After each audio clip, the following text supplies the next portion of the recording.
Times steady changing. I don't know these niggas, and I don't wanna know them. This girl just want that big moment, so she can blow it. That's bogus, but I don't tell her what's what. Don't wanna be stuck, cause she's so starstruck. Wanna be around us, but I just rather play the field, rather keep it real, rather take you out, rather tell you how I feel, and show you that this game is for real. Cause I know that you're in love, you're looking for a star. Walked all this way to find a man with a car, hanging at the bar, champagne, caviar. No, you never seen a nigga like this, like this. You never seen a nigga like this, like this. Girl, you never seen a nigga like this, like this. You never seen a nigga like this, like this. Girl, you never seen a nigga like this. So quit it, you spend seconds, hours, minutes working on your fitness for a nigga to witness. Go quit it, I ain't tripping. You ain't the baddest bitch I'll ever meet. The homie said he already be in the backseat of a Honda Jeep. For the local shit you can really keep him so cold on him, so cold on him. Few homies in the feds, cause bitch niggas done told on him. Seen them boys in the streets and did a lot more than just stole on them. Niggas know the pan when they feel the heat of that stove on them. Send the hell the Lord don't want them. Funny girls in church Sunday morning, Saturday was out pouring. Show me a worthy opponent, show me a match. No nigga, I'll face mine. Now my mind, no hang time. That's MJ on the baseline. Girl, I know that you're in love, you're looking for a star. Walked all this way to find a man with a car, hanging at the bar, champagne. You don't wanna see my cars on flatbed. Hey, this is a recession, selling that crack, yeah. Niggas selling super one bionic glue, and got Superman powers when I'm stressed new. New Corvette looking like a transformer. No seatbelt screaming on my damn lawyer. Damn, I'm knee deep in the projects, and Hollywood ain't accepting no nigga from the project. New Corvette looking like a transformer. No seatbelt screaming on my damn lawyer. Damn, I'm knee deep in the projects, and Hollywood ain't accepting no nigga from the project. New Corvette looking like a transformer. No seatbelt screaming on my damn lawyer. New Corvette looking like a transformer. No seatbelt screaming on my damn lawyer. New Corvette looking like a transformer. No seatbelt screaming on my damn lawyer. Damn, I'm knee deep in the projects, and Hollywood ain't accepting no nigga from the project. New Corvette looking like a transformer. No seatbelt screaming on my damn lawyer. Damn, I'm knee deep in the projects, and Hollywood ain't accepting no nigga from the project. New Corvette looking like a transformer. No seatbelt screaming on my damn lawyer. Damn, I'm knee deep in the projects, and Hollywood ain't accepting no nigga from the project. Yeah. Yeah. John Dillinger shit. Corvette looking like a transformer. No seatbelt screaming on my damn lawyer. Damn, I'm knee deep in the projects, and Hollywood ain't accepting no nigga from the project. New Corvette looking like a transformer. No seatbelt screaming on my damn lawyer. Damn, I'm knee deep in the projects, and Hollywood ain't accepting no nigga from the project. Yeah. Yeah. John Dillinger shit. Niggas in the hood wanna see my cars on flatbed. Hey, this a recession, selling that crack, yeah. Niggas selling super one bionic glue, and got Superman powers when I'm stressed new. New Corvette looking like a transformer. No seatbelt screaming on my damn lawyer. Damn, I'm knee deep in the projects, and Hollywood ain't accepting no nigga.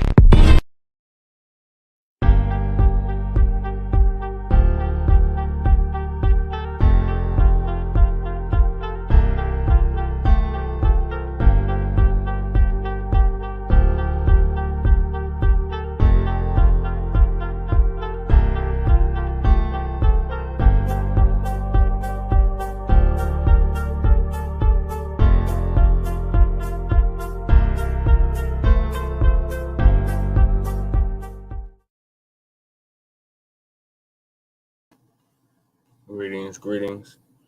Good afternoon, grand afternoon. Thank y'all for tuning in to another episode of the Front Line Blacc News. I'm your host, Chan Crewman. We should be joined with our other host, Lady Che, here shortly. And our West Coast correspondent, Shabaka Sankoria, Shabaka's Black Experience Enhanced, of which I am the co-executive producer of and co-host of.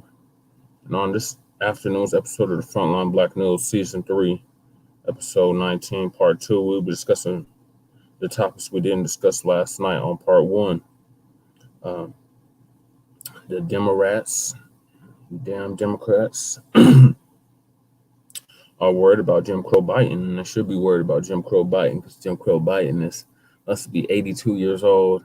Like, he is definitely exhibiting symptoms of dementia, if not Alzheimer's. And they don't have no answer for Trump. So we're going to be discussing that. Also, the fact that black male voters, such as myself, are not going to be supporting Biden. I didn't support Biden in 2020 either.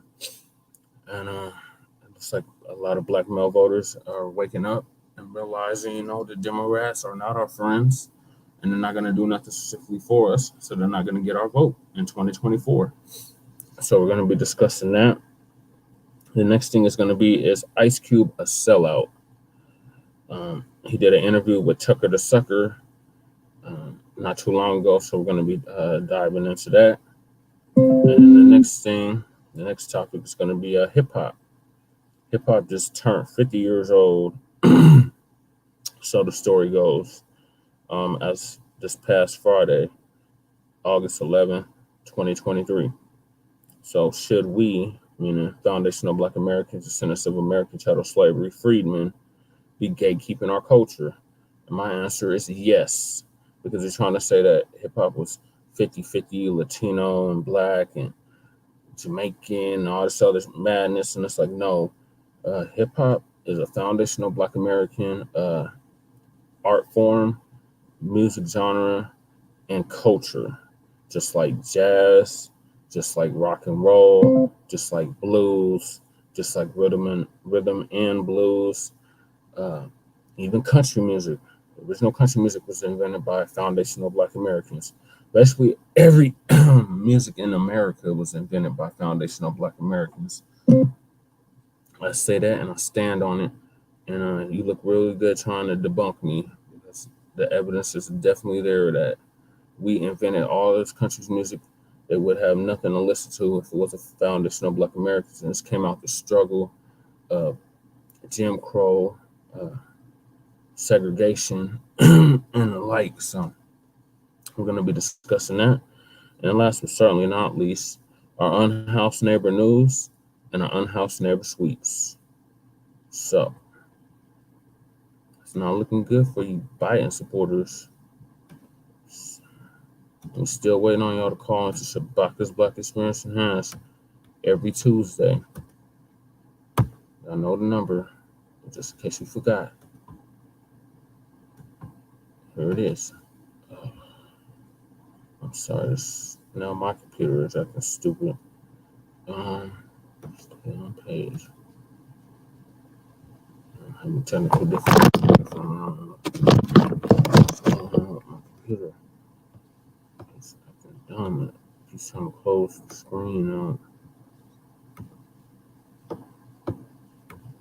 I think it's StreamYard. StreamYard is really acting stupid. Okay, come on. If I leave the page, it's gonna kick me out the studio, and I don't need that.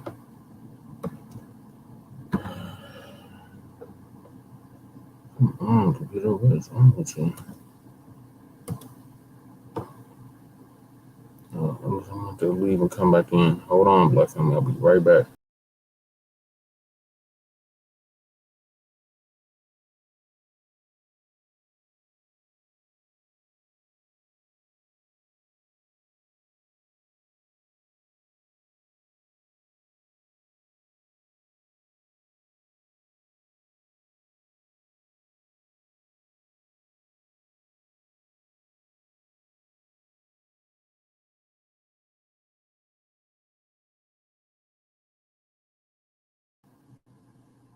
Okay, I'm back. All right.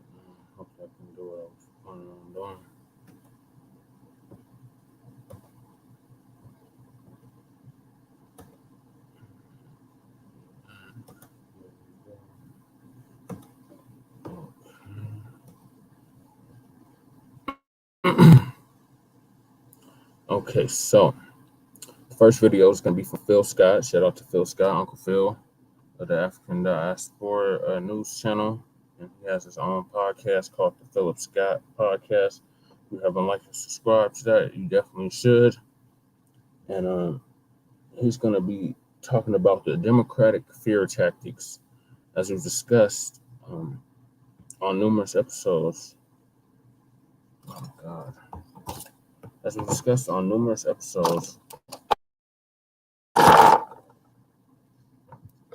Black family, we are not going to be fear-mongered into voting blue no matter who. Them days are over. So this video is going to detail the fact that every 2 years, the Democrats keep coming with the same played out speech that this is the greatest, this is the most important election of our lifetime.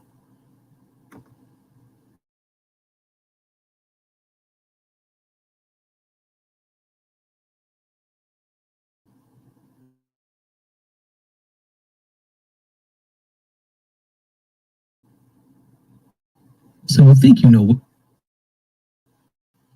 this particular saying. But tonight I'm talking about something that Democrats like to use. They've been using this particular saying for a long time now. And I want to give a shout out to Sister Demetria for sharing this video we're going to show you tonight, this morning. We'll make sure to give her a shout out for that. Make sure you go subscribe to Sister Demetria's channel, Demetria K, on YouTube. Now, you remember 5 years ago, there was a story from Sinclair Media Group where they exposed how they was using propaganda to sway people with their messaging. If you kind of forgot about that video, let me play that short clip. This is extremely dangerous to our democracy.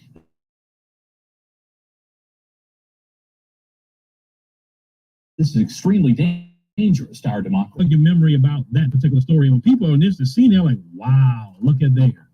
And I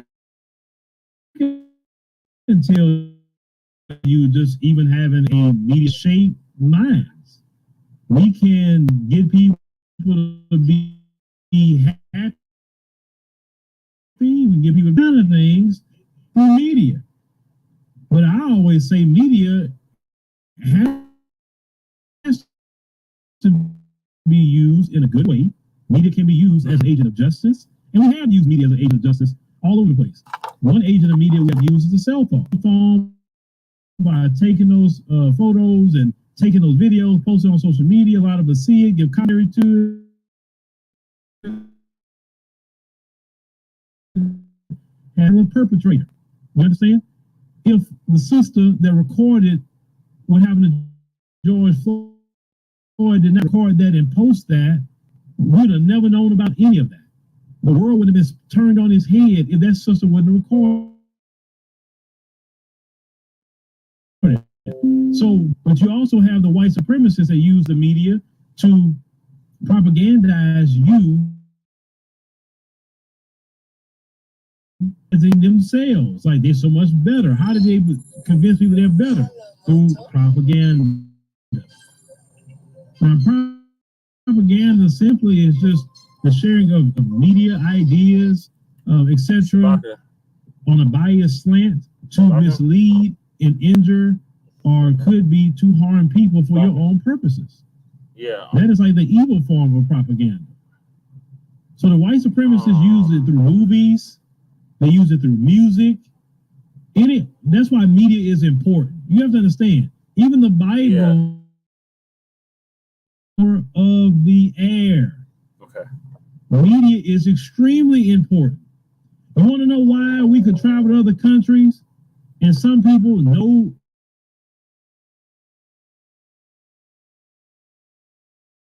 our lineage, know our people, and also countries, and thinking that we're all O-Dog from Minister Society. And we're nothing like that because it's through media. So the white supremacists understand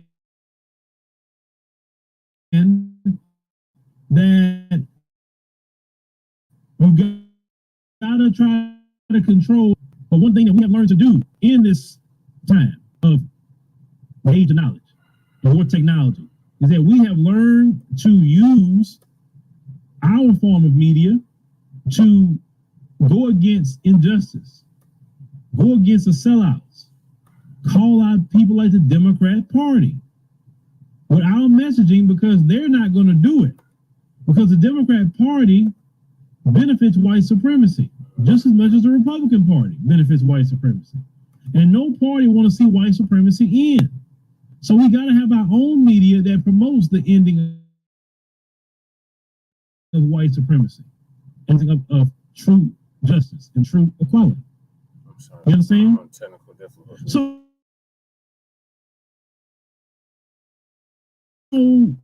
the Democrats do this propaganda for a long time.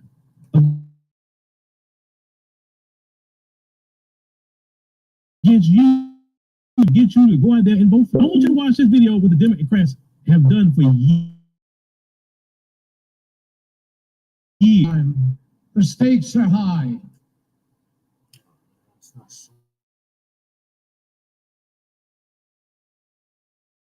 To be a part of the most important election.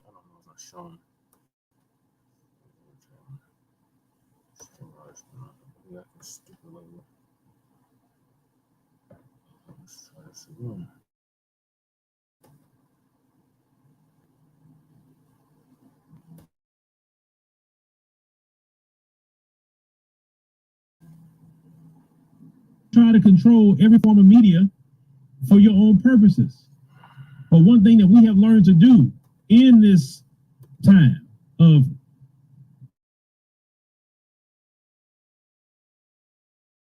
the age of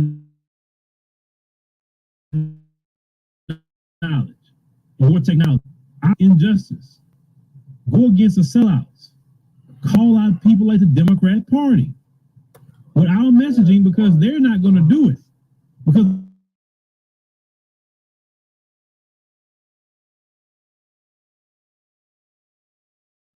the Democrat Party. So we got to have our own media that promotes the ending of white supremacy. And the rising up, you understand?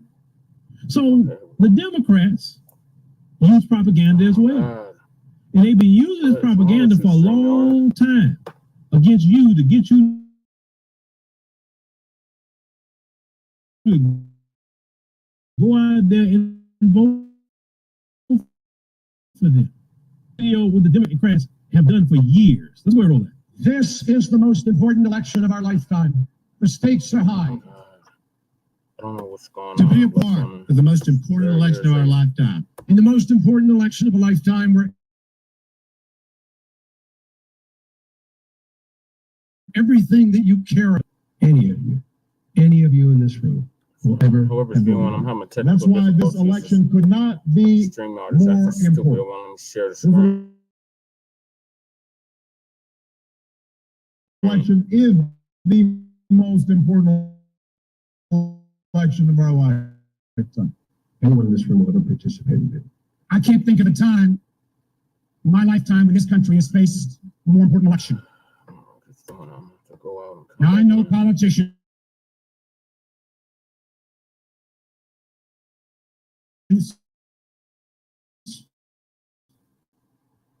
time we're telling you the truth. No, never tell us the truth. This is the most important election in our lifetimes. When we vote in this election, It's the most important election of our lifetimes because we've never had a clearer choice. There are only now 7 days left in the most important election of our lifetimes. Voice is important.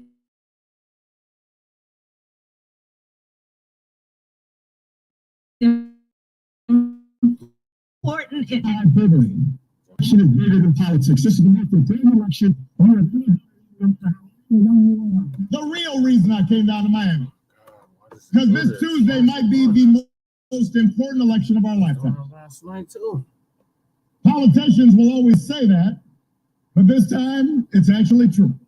This is a national emergency of our moral values. That's why this is the most important election of our lifetime. This is a moral reckoning as much as anything. This is clearly the most important election in the modern history of this country. And Joe Biden, you have a human being who is empathetic. 3 days until the most important election of our lifetimes. And that includes mine, which was pretty important. This Tuesday, everything is on.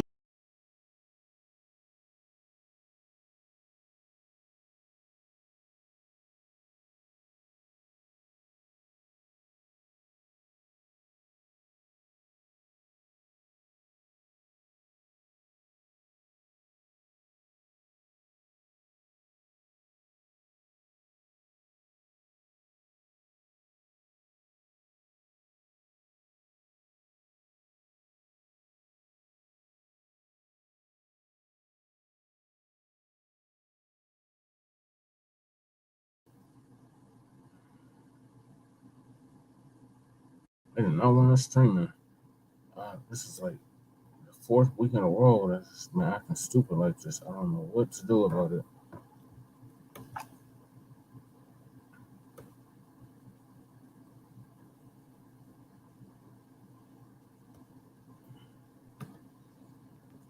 Try this again.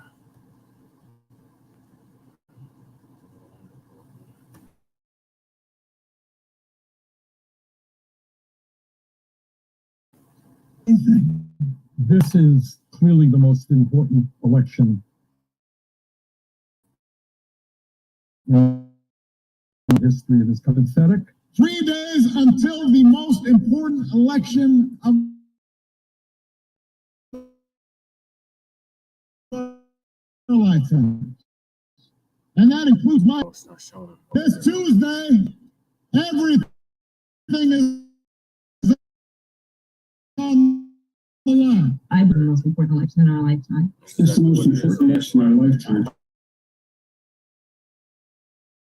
Not because of insurance reform stuff. We took a long time to do our bill. I think they picked up, but I can't do that. Years is that you can't change Washington from the inside. That video, they put together. Shout out to the people that put that together. Yes. Every year, every midterm is always the most important of my lifetime. That one election, my whole life is hinging on is what my life is hinged on, not on what I do, not what happens in my community.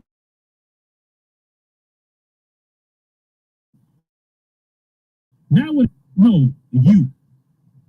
And a lot of the issue has been is that Black folk have leaned upon it because even scripture teach do not depend on man.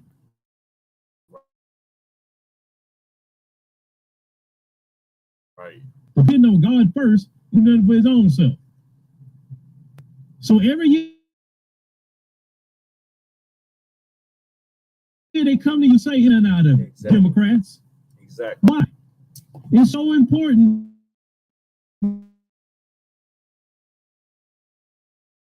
that we got the Democrats use against Black people. Yeah. They'll say it's the most important election of your lifetime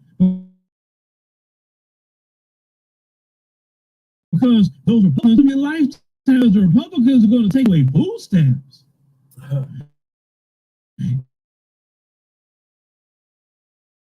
It's the most important election. It's the most important election of your lifetime, Black people, because you're going to lose your jobs. You're going to lose Republicans. It's going to take everything away. So this is the most important election of your life. They get in there, as you saw toward the end of the video, what Obama said was really. And then you say, well, you can't really change Washington from the inside. Duh.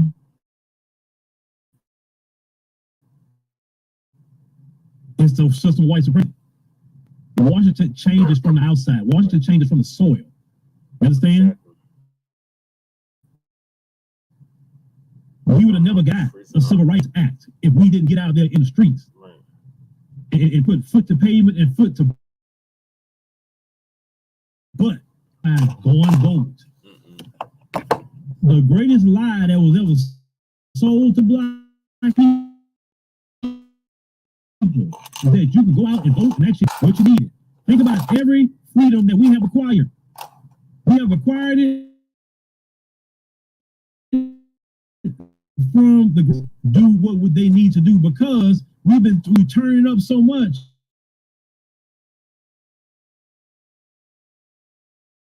George Floyd. Black people will turn it up in this country. And people throughout the world was turning up in this country. The first thing they started doing, hey, we're going to create diversity, equity programs, and we stop these powerful corporations that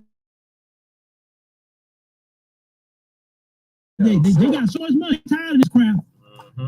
We ain't got nothing to lose at this point.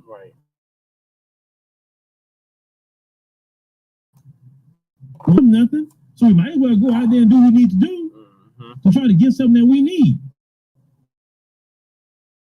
You won't give us justice because you let the soldiers go right around. We got to go out there and enact justice, so we'll make you arrest him.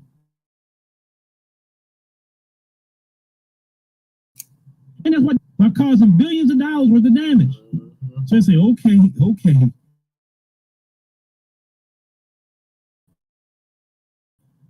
We got arrested. You know why he was convicted? Because the people outside say, this man walked. The people outside ready for him for that. Oh, let him walk. See, George Zimmerman is the only one that got away when the eyes of Black America is homed in on somebody.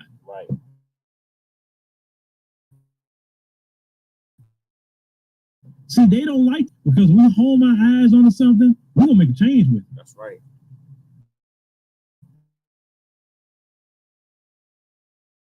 When we got a proverbial teeth like that, oh no, it's gonna change. This is why they don't want us to generate. That's why they want they want to love promoting twerking and OnlyFans and smoking cannabis all day and getting drunk all the time. If you're high, you're drunk, and you're doing all kind of illicit, sex and everything else, making a change. That's right. And listening to music that's trying to influence you to criminality, that's not going to focus on you to make a change. That's why they invest so much money into degenerate behavior with Black folk, because as long as Black folks being degenerate and distracted, then but when Black folks throw away degeneracy, Black folks throw away all the addictions that they give you.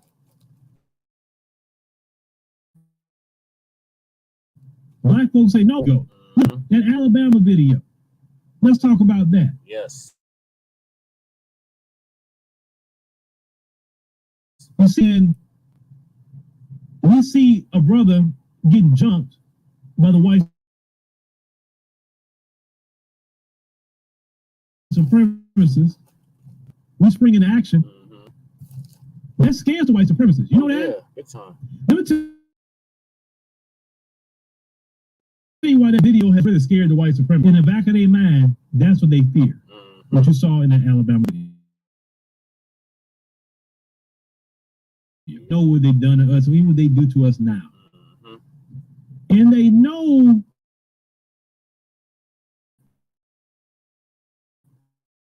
done to us. The best thing for them to do is really pay reparations, and actually that would suffice a lot of the issue. Pharaoh in the Bible grew even harder. The white supremacists, his heart grows even, and instead of them taking it the easy way and not the hard way, they decide to Alabama. Black people are tired. Yep.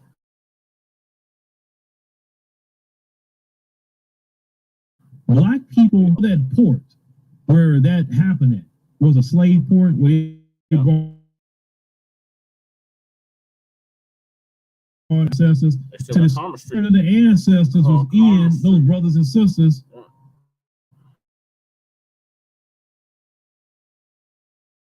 Taking care. They fear that. That is their greatest fear. Is that black folks say, I don't care about nothing. No more care about the police either. It was on.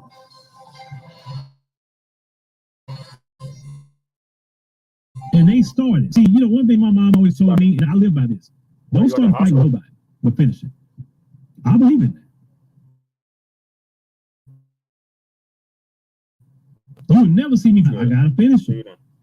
It's just that simple. However, the way I choose to finish it. But the Democrats, they don't do nothing about these white supremacists out here. They don't do anything with it. But it's supposed to be the most important election of our lifetime, right? We're not protected in this country from these white supremacists. With Democrats getting in office, if it's the most important election of our lifetime, why don't we have an anti-black hate crime? Exactly, Phil. When something is the most important election for you, that means you're going to get something out of it.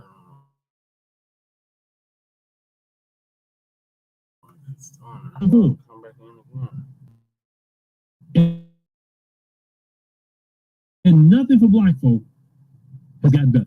Nothing. Actually, it's gotten proverbial worse. Yeah. Oh my God. But it's the most important election of our lifetime. Huh. In 2024, they're going to say the same thing. Yep. It's the most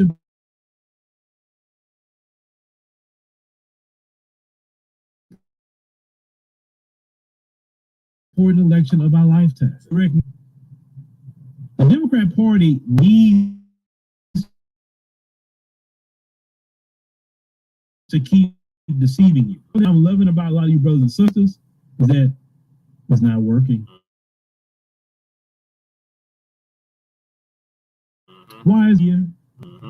See, when you listen to a person like myself for a good 40 to 60 days, I'm gonna put something on your mind a little bit. Even if you don't like what I'm saying, that white supremacists that even come that watch this program, matter of fact, they're watching the program right now. And they even agree with me on some things. They don't like my black behind at all. But they can't even stay away from listening to me. Now I clearly tell everybody that everything I do is centered to the black community, the African diaspora. That's where I'm best suited. I'm not trying to cross over. I'm not trying to gain different people. I'm just going to be me and promote what I need to promote. See, I learned a long time ago, brothers and sisters, we make everything hot. Yeah. I don't have to go cross over nowhere. We put music out every certain way, everybody want to copy that. We dance a certain way, everybody want to copy that. So why do we need to be crossing over? We don't have to do that. No, we just be ourselves. Right. So with me, continue my messaging the way it is to the community. You know, I have a lot of white people that's always messaging me about Asians and Hispanics and all that, and I don't even talk about them like that. The only time you hear me talking about them if it's something they doing that's injustice against us. But other than that, whatever they doing, that's their business. I stay out of it. I stay in my lane with the black community. There's a lot of people that understand what we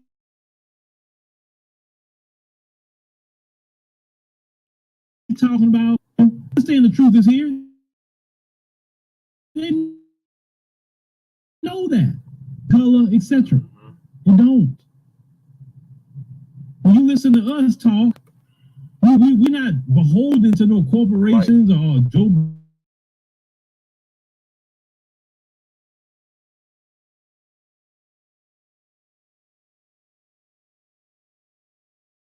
Biden or whoever else. Which election is going to be coming up, and they're going to keep repeating to you the most important election of our life to be important. What you going to do about reparations? Exactly. I want to hear that. Because last time I checked, only 49% of Democrats support reparations. We need at least 85 to 90% support reparations. So your election is not important to me unless reparations in the form of lineage-based, not race-based, lineage-based reparations in the form of cash pay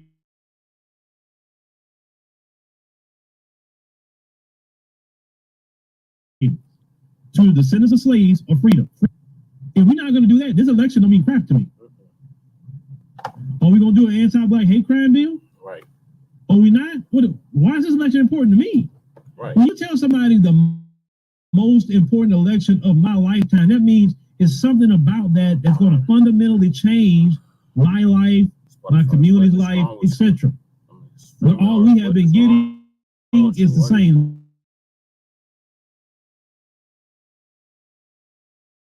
status that they give everything to everybody else who's not even citizens. But you went and told black folk this is the most important election of your lifetime, so the Democrats can get in there and give $113+ billion to Ukraine.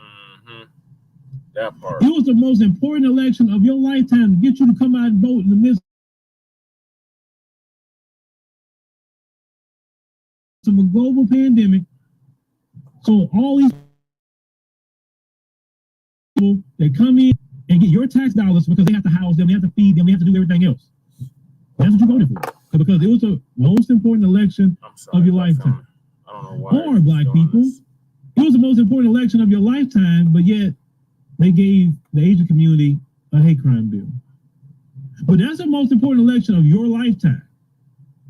To make sure you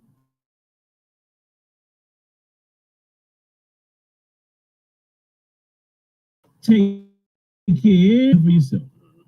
And then when you demand something, how dare you, Black America? How dare you ask for something? How dare you demand something? How dare you?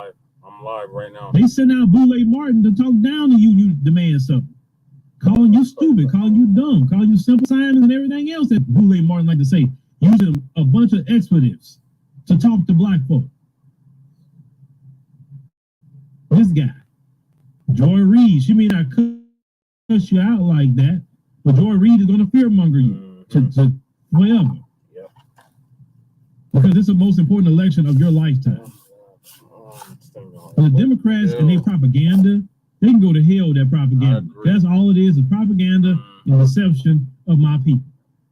And one thing I love about today is that in the age of the internet, the age of AI and all of that, which AI is a beautiful thing. I love AI. The more and more I see it, and AI is really even helping me do certain things now that I just is amazing. Sorry, Bryce. In this age, you cannot deceive people like that. You can ask Alexa, you can ask Siri, you can ask all kinds of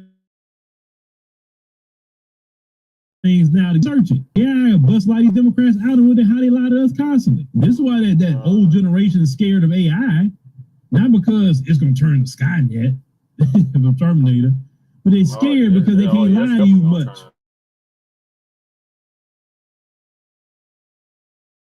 When everybody got access to AI, this particular bill, and then the AI is giving you the points of a bill, say, what the hell did they put in that bill? See, they don't like that. They don't like you having information. No, they don't. See, in the schoolhouse, they have dumbed down the education so much it's ridiculous.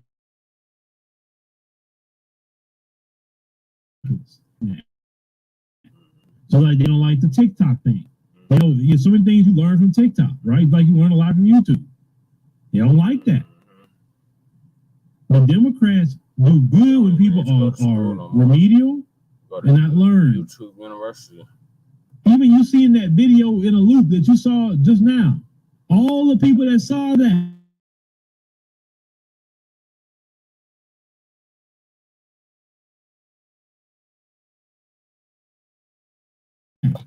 you're gonna be like, oh hell no. And the moment you hear them say that, you're gonna lose it. You're going to lose it. Everything. Yep. Using the same words all the time. Equity, equity, equity. Oh, diversity, inclusion.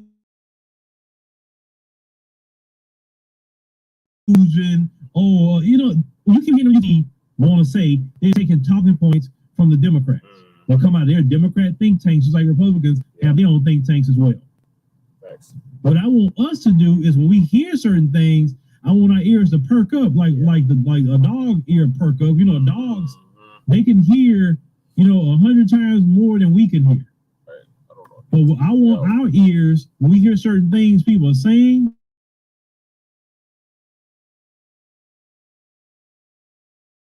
to perk up. Oh, what? What did you just say?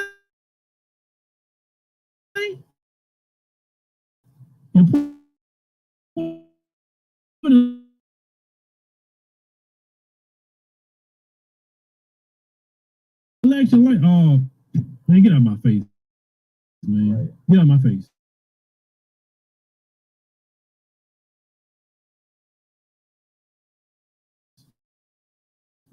But you gaming me.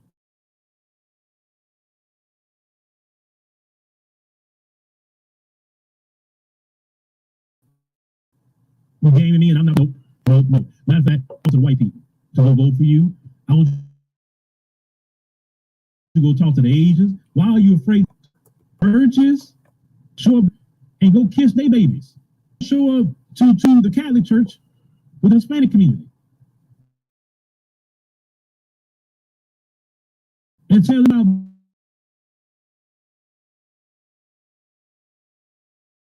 voting for you. Go talk to these different groups of people. Did you prioritize it? Right. You're giving Ukrainians money, but you're not giving black folks no money. That's what I'm talking about.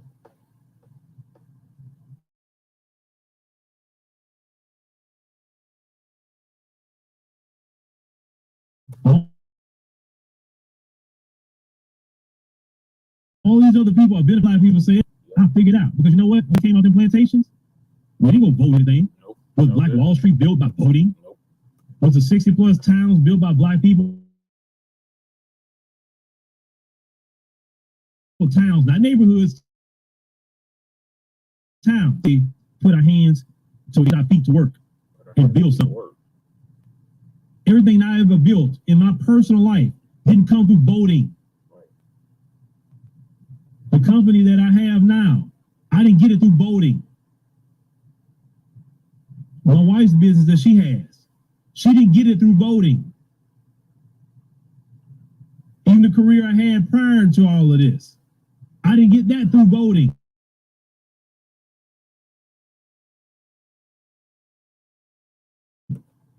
I got that through hard work. You don't need these people to elect anything. If they won't do nothing for you, then you let them have it. Hey, do you? I don't care about that. And then Joy Reid to say, well,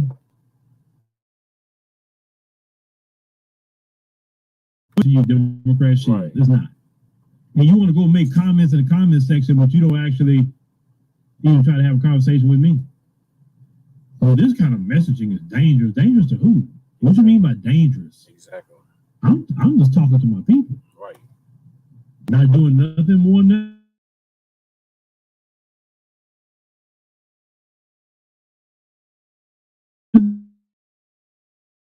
less. All right. How is it dangerous? Oh, it's dangerous because well, people gonna wake up. It's dangerous because they're gonna say, "Man, the hell with these Democrats, man." Right. Take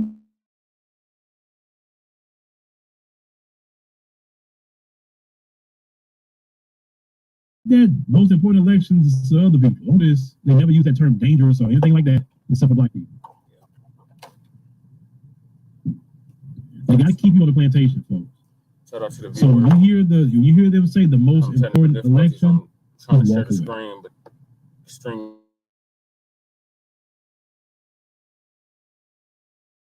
If the Democrat candidate say that, what's the status quo? White supremacy. That's the and status understand quo, that we live underneath an authoritarian regime as Black Americans. We're not truly Americans if we've been mass incarcerated Black folks. We're not truly an American if you're mass incarcerated. We're not truly an American if you have a high credit score and you still can't get the loan. That's not what you do to an American. See, the folks have the credits to get the home loan, the business loan.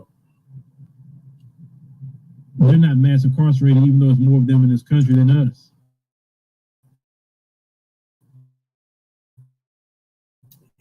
There's no 3 strikes law they put in for them. They dealing with meth and heroin and everything else.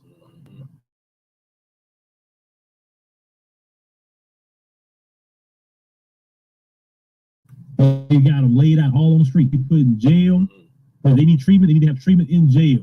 He never said that about his people. They surely say that about mine. Oh, yeah, we were criminals.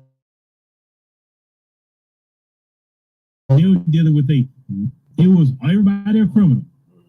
When it's his people, it's a medical issue. And you wonder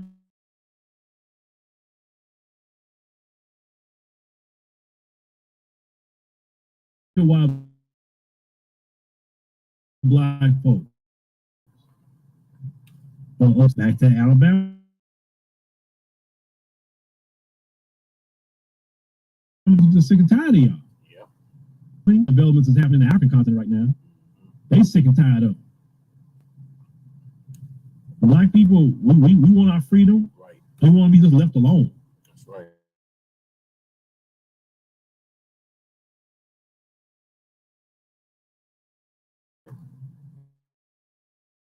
Don't go. Well, it's not a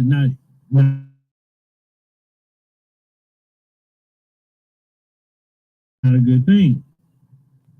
But they call you whatever. When they come to your house. The most important election of your lifetime, just remember.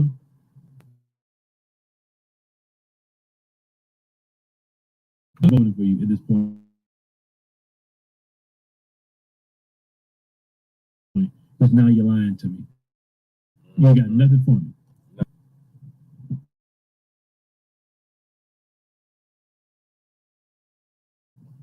Don't vote for him. I like to be hoping it. Well, none of them show up to my house, though. The boys, they do. The show up my door. Somebody trying to vote for one of them. Oh, I'll be looking for it, but they don't show up to my house like that. I guess they know better. Nah, let me not mess with him, because.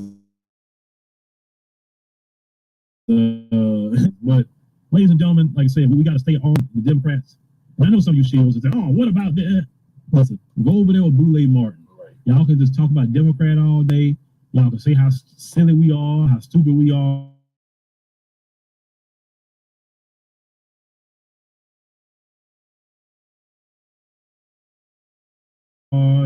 Oh, we got to participate when we get somebody to vote. We're not doing it.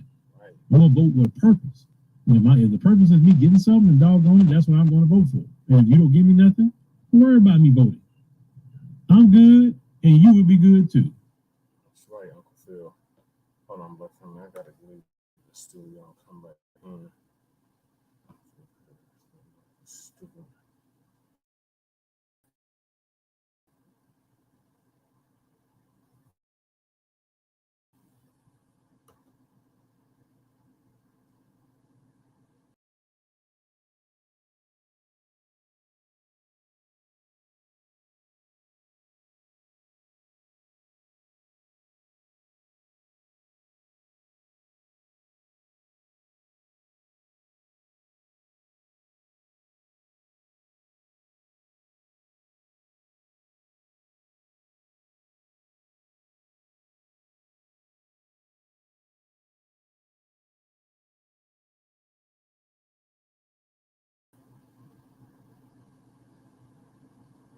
Okay, Black family, I'm back.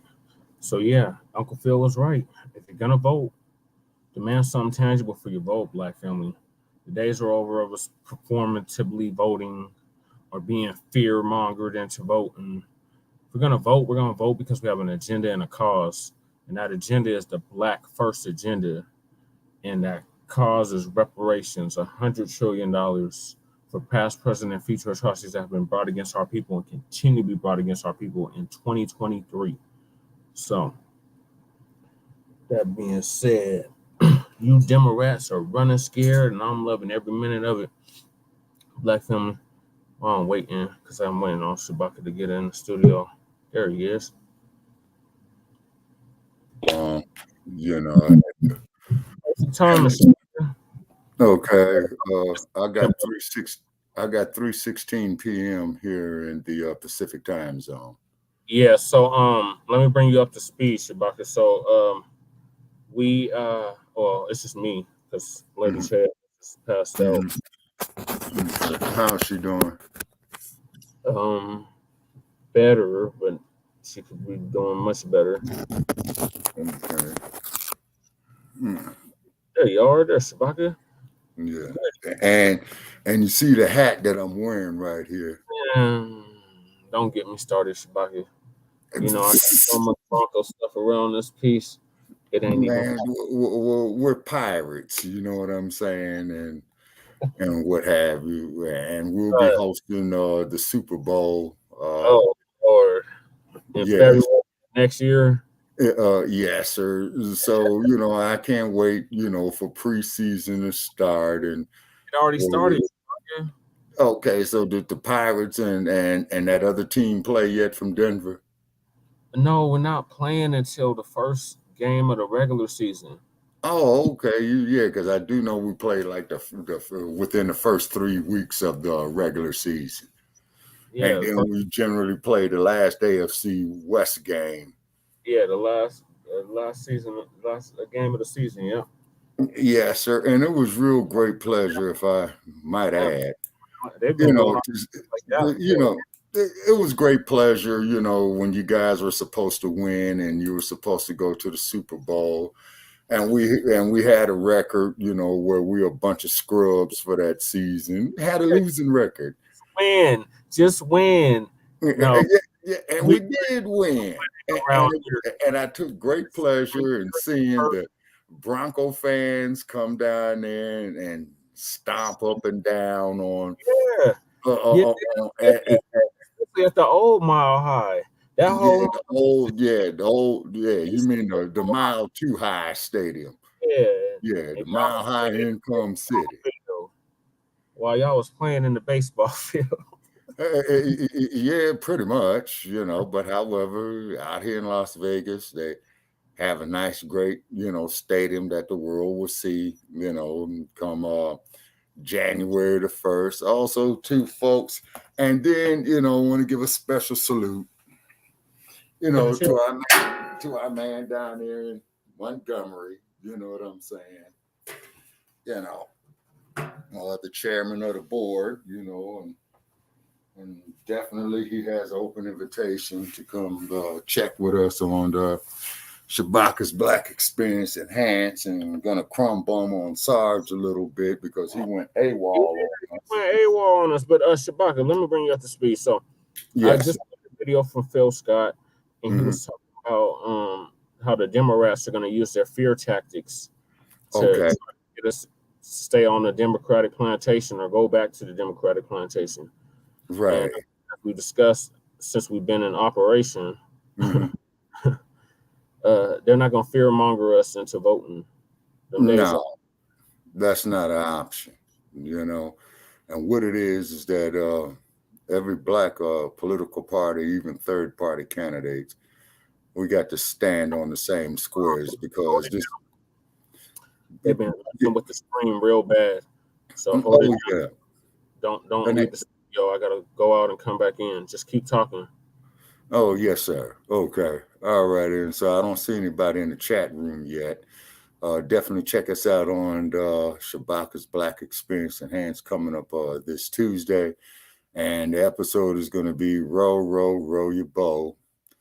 gently down the stream and be sure to take your chair with you. You know what I'm saying? Is because the chair, the fold-up chair, ladies and gentlemen, you know, is an excellent method of self-defense. And when that man was doing his job out there, you know, they just gonna bum rush him. You know, them hillbillies and Georgia fellas and Alabama punks, you know, they got a little bit of that Georgies. Oh, that was riled up. Shabaka Trump was just there like the day before. Oh, okay. All righty. Okay. So the intoxication was the dump, as in human shit. And I want to make that perfectly clear.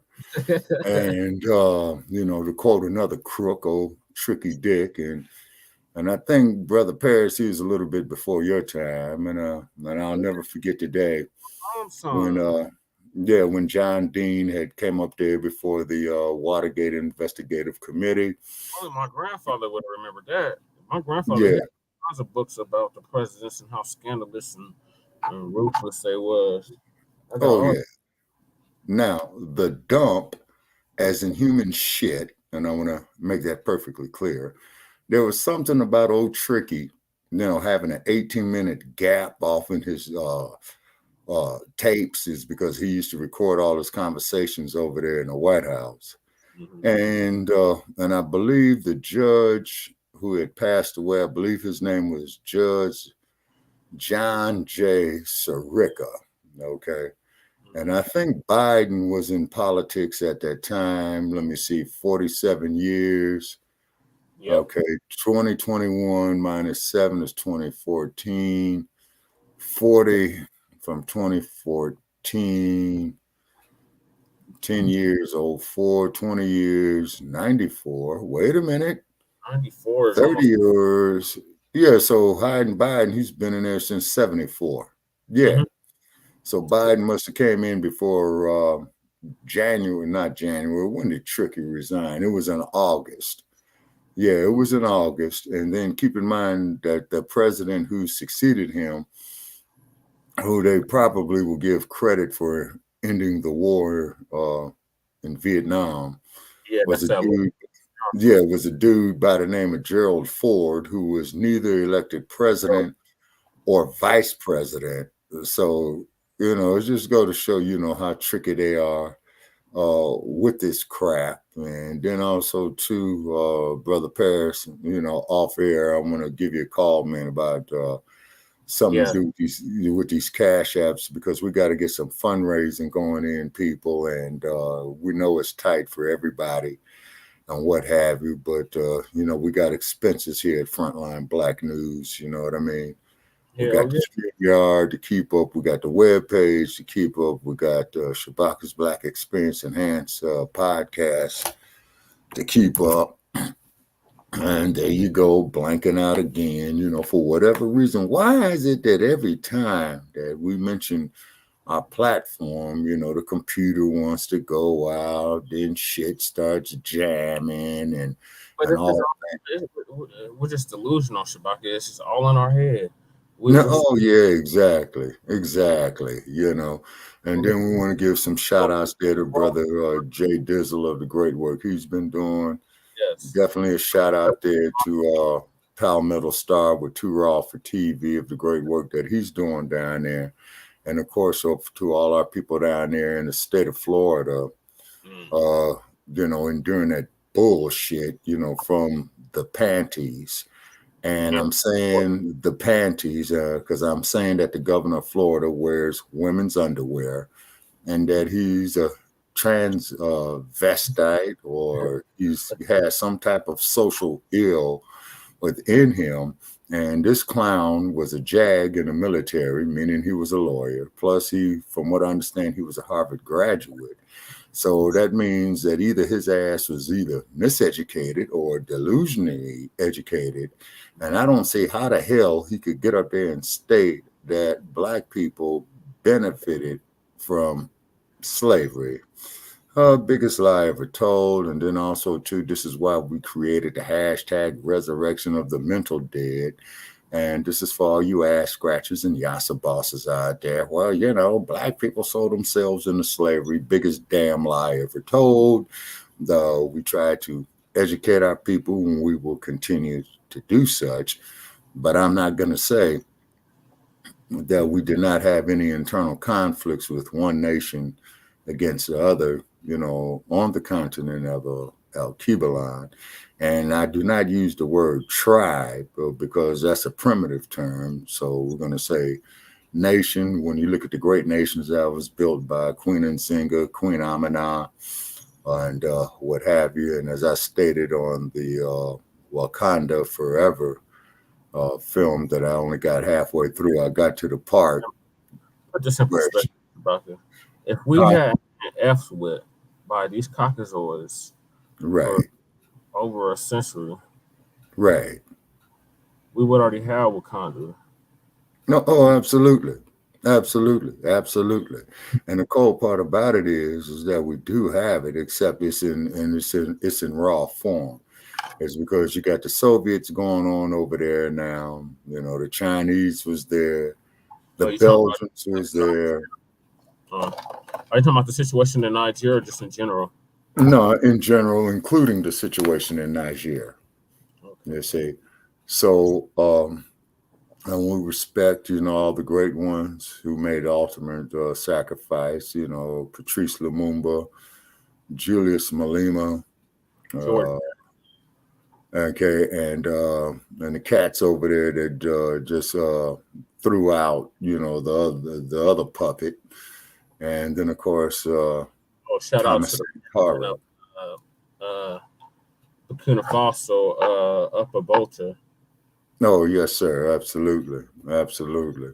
And so, and as they stated in Ghana off of research that I've done, Ghana come back home. Yeah, bring that knowledge, back home.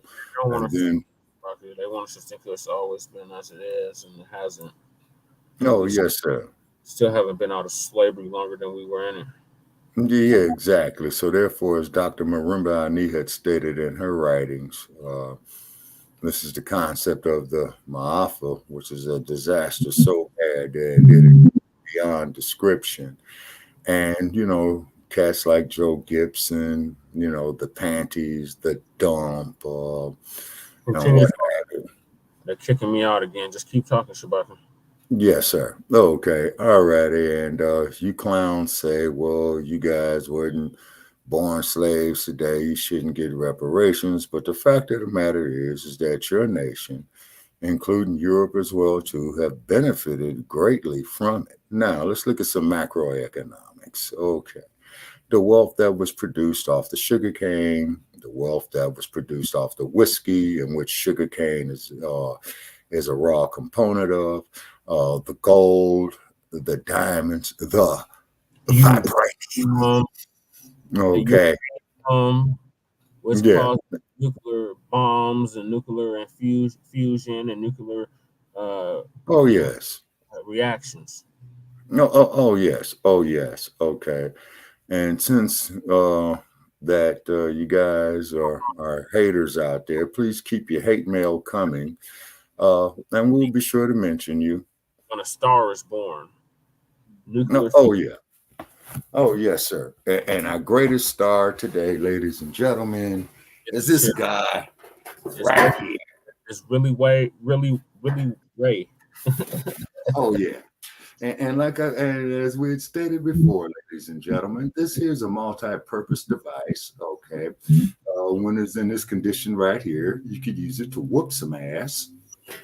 And when it's in this position right here, you could sit down and rest your ass. So it's a multi-purpose device. You know what I mean? And Daniel Alexander, that is who created the modern folding chair.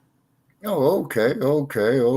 All righty. And then on top of it as well, too. A picture of him, but he was a black man, and right. Mention his name, but his name is Daniel Alexander, and there's on social media they're promoting a picture of Lewis Latimer. Mm-hmm. And Lewis Latimer invented many things. One of them was the filament for the light bulb, and he wrote yes, sir. For Thomas the Thief Edison, right? Get his patent for the light bulb. Yeah, and I believe the same thing happened with Alexander Graham Bell too, was that he had a brother there who was doing all of the work. He was sitting there, exploiting him and things of that nature right there. So they give him credit for it. Now, and for you individuals who state that we do not deserve reparations, you got to look at the physical labor that was stolen, the intellectual property that was stolen. You also have to look at all the copyrights and patents that were stolen. Then you also have to look at the revenue that was brought in off the sale of the sugarcane, off of the cotton. And then as we read it here in the Dred Scott case by Mr. Lerone Bennett with Johnson Publications, you could lease out your slave, you could mortgage your slave, and then of course, guess who own those insurance companies, Shabaka?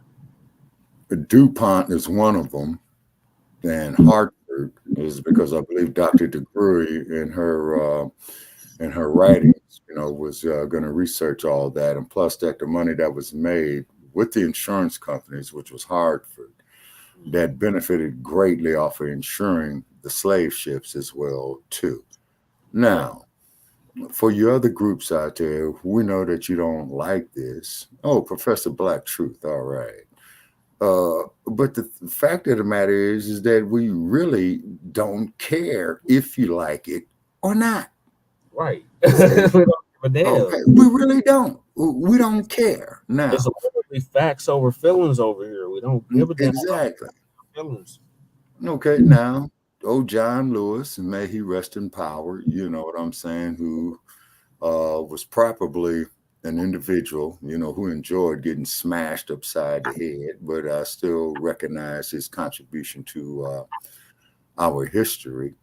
Crossing that Edmund Pettus Bridge, on Bloody Sunday that they referred to it as, and I forgot the date. It was 1965. Only thing I know was in the year 1965, and I was a tiny tot then. And then and then of course we know 1965 was also the year that Malcolm X was assassinated.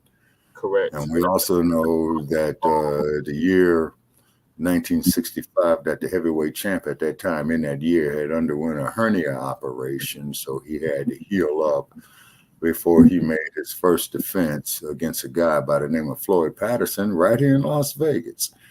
And Mr. Ali had showed up at his training camp with some lettuce and some carrots and says, "This is rabbit food." So he was thereby calling Floyd Patterson the rabbit, and we're not taking nothing away from Floyd Patterson because he was the first man to ever regain the heavyweight championship.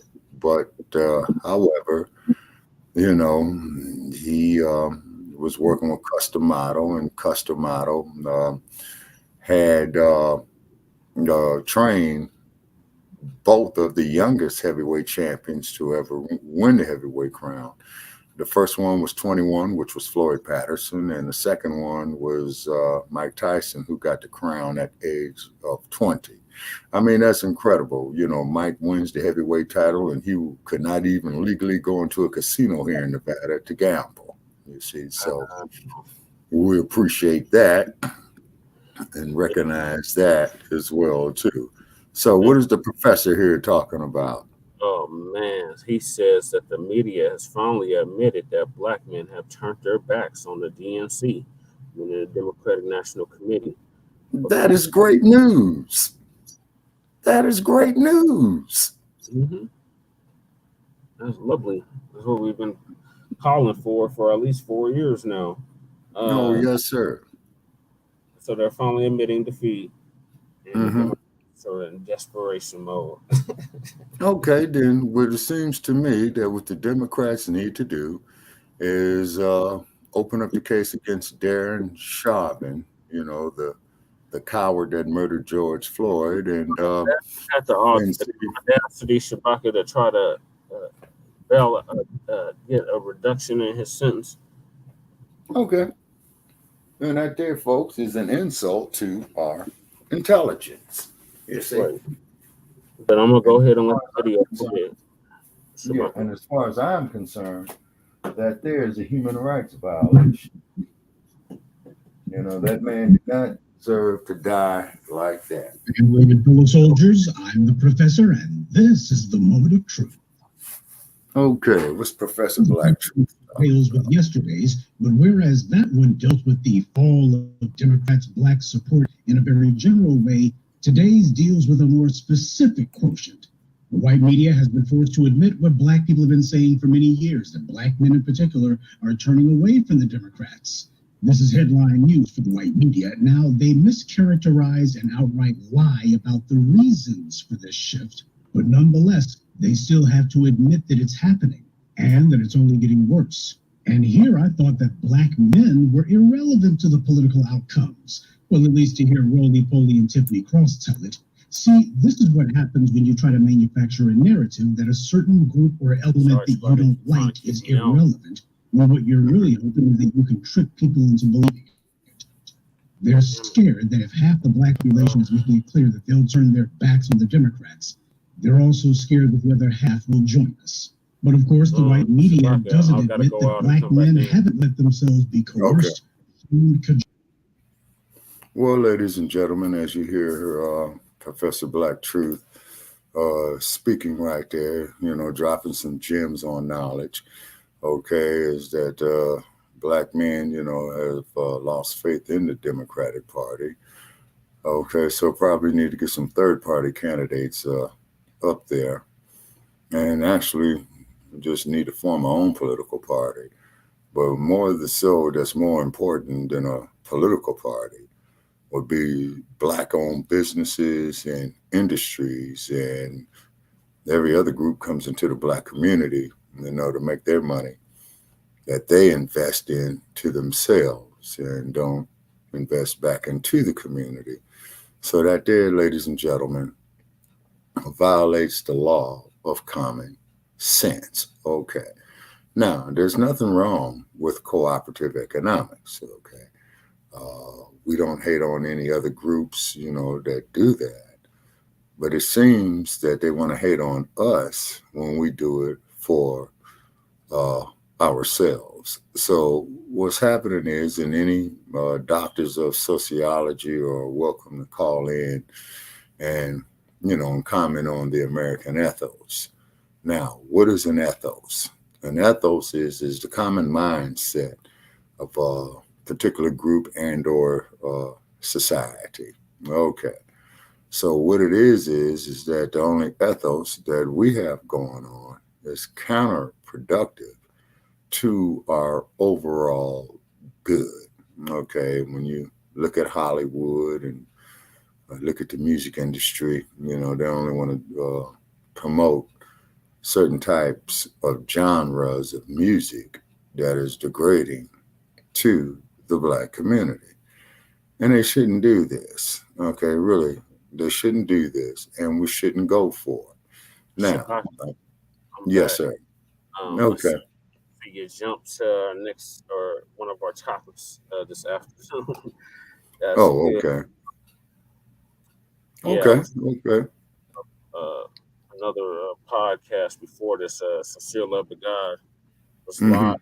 Shout out to Sincere Love to God. I found out about him through my brother Kukizi, my FBA brother out here in Denver.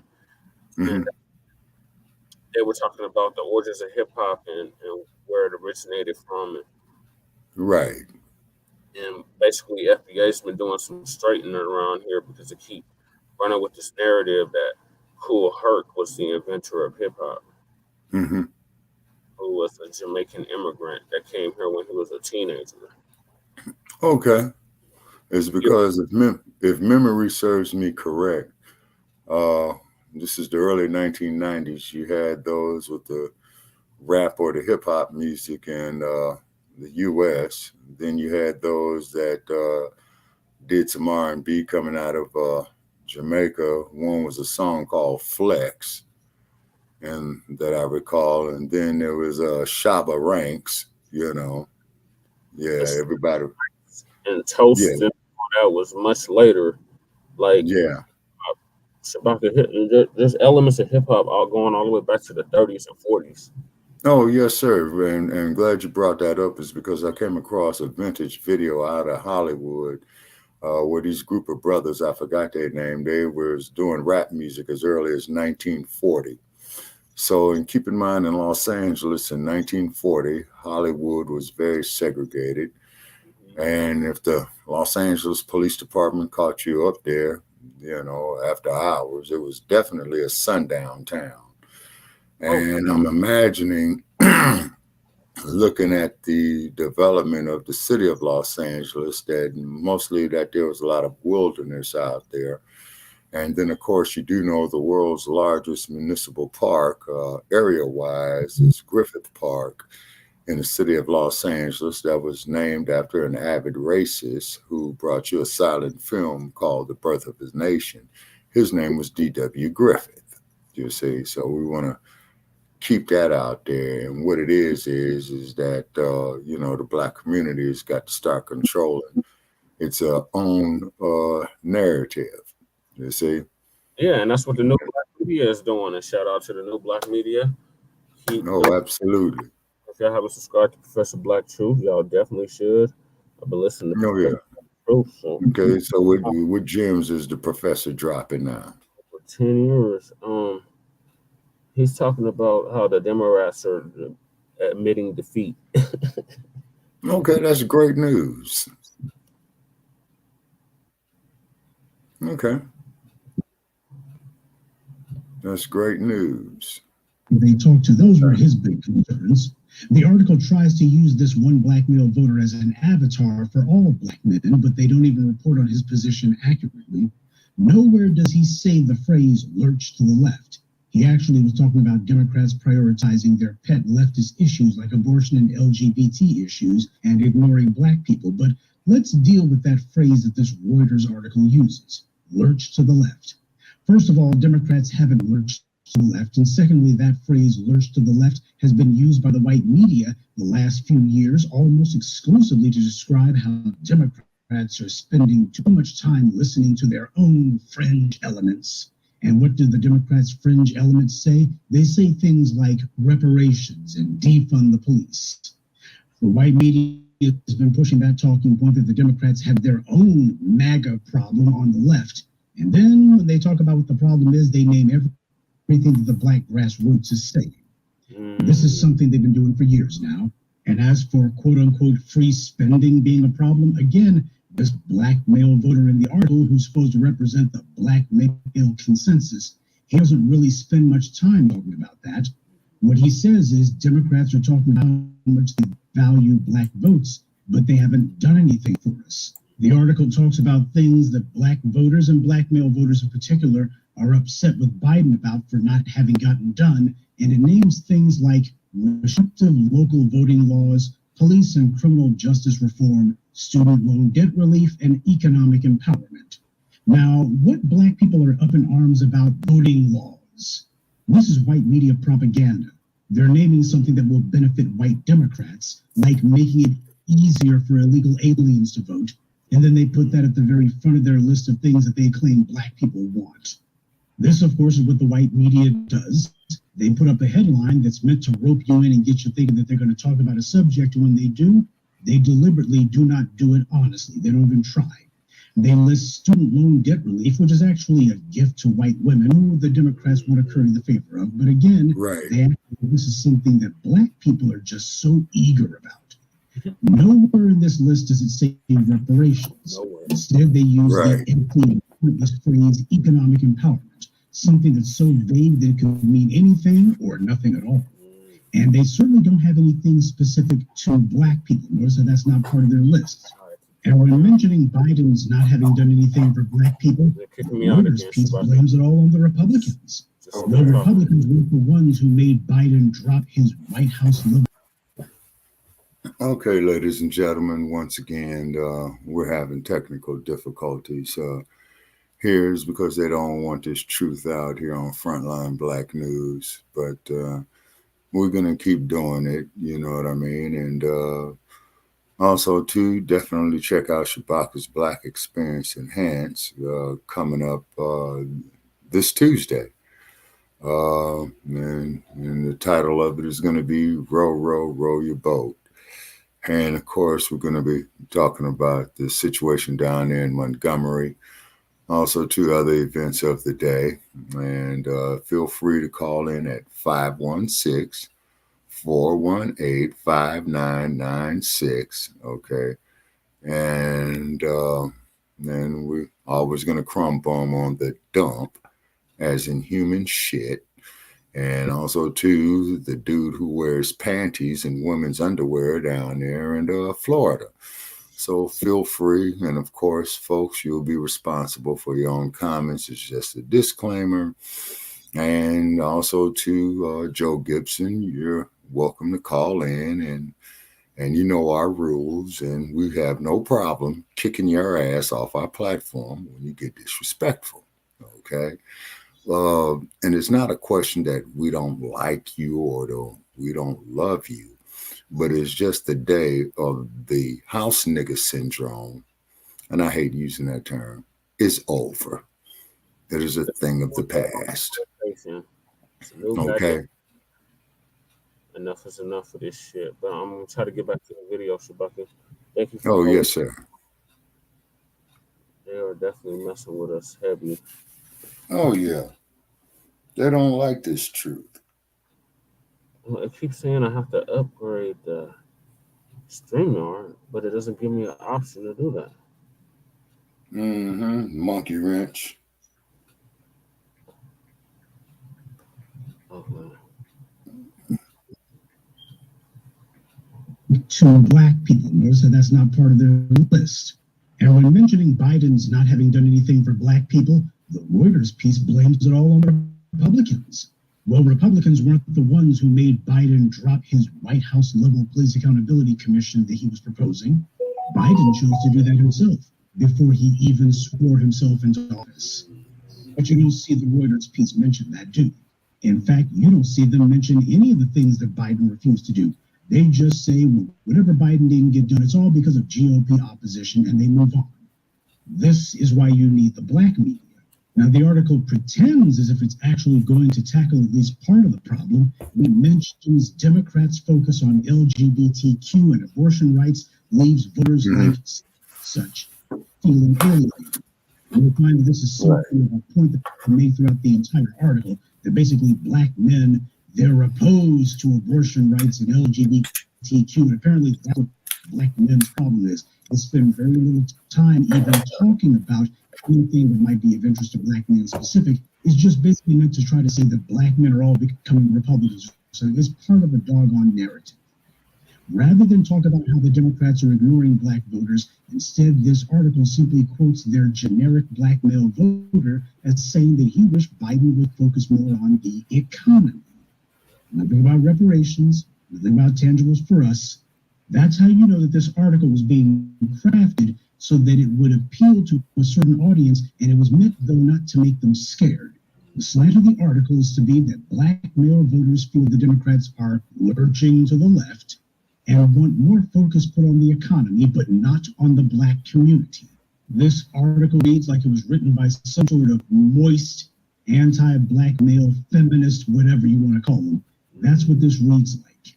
But they didn't stop there. The Reuters piece also quotes another black man as saying that Democrats' failure to secure widespread student loan relief or legalize marijuana has been disappointing. This is what the Reuters piece wants to tell the world that black men have as our top priority. That's all we're concerned Student about. loan relief. This is what the white media is trying to lie to people about and convince them that this is what black men are most concerned about.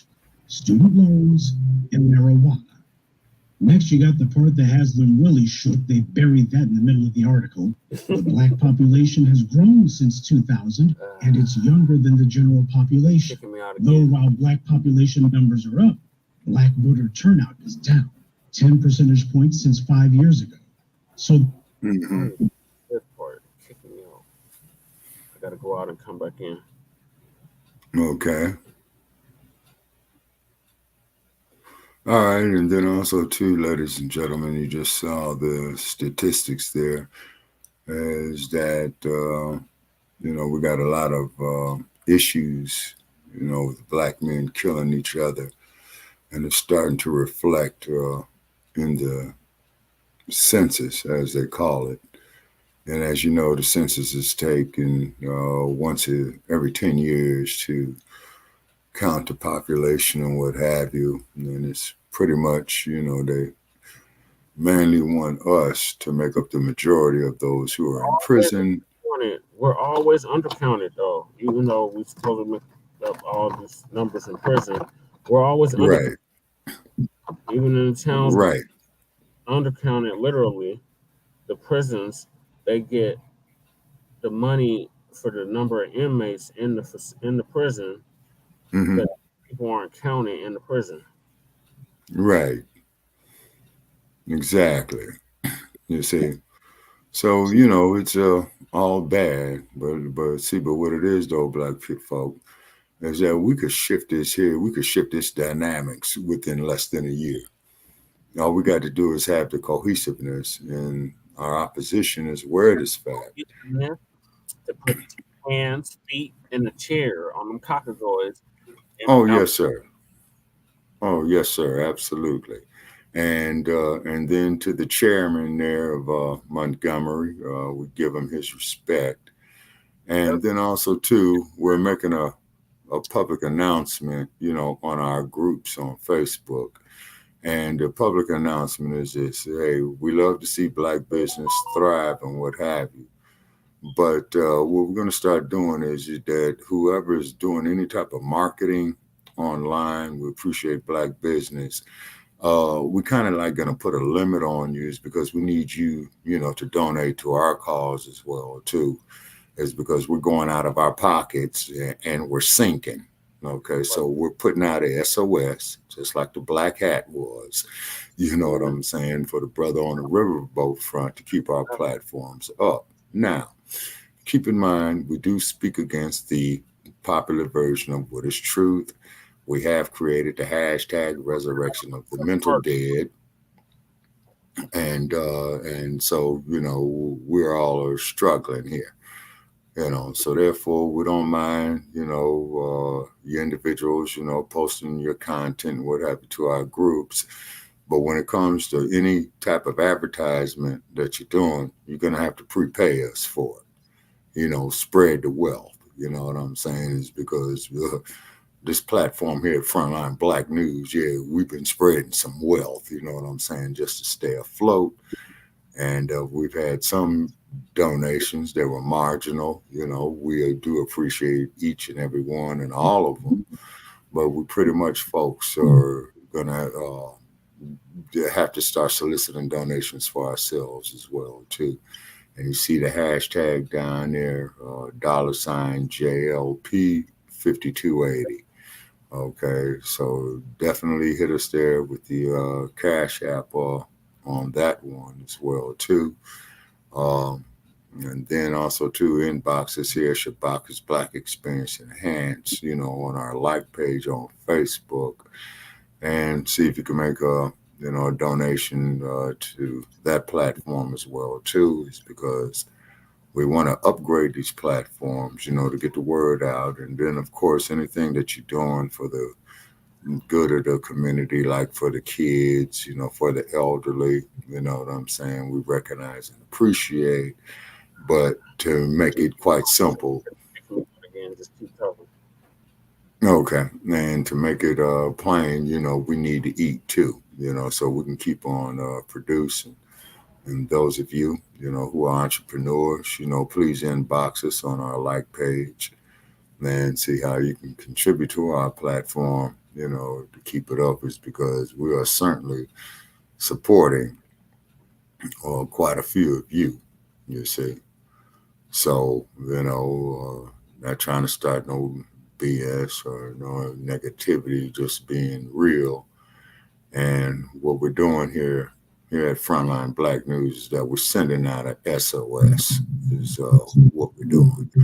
Save our station. Yeah, so we're sending out a SOS to save our station, And if you're doing anything positive in the Black community, by all means. And then, of course, we crumb bomb on Yassa bosses, ass scratchers, white supremacists, dump supporters, as in human shit. And I want to make that perfectly clear.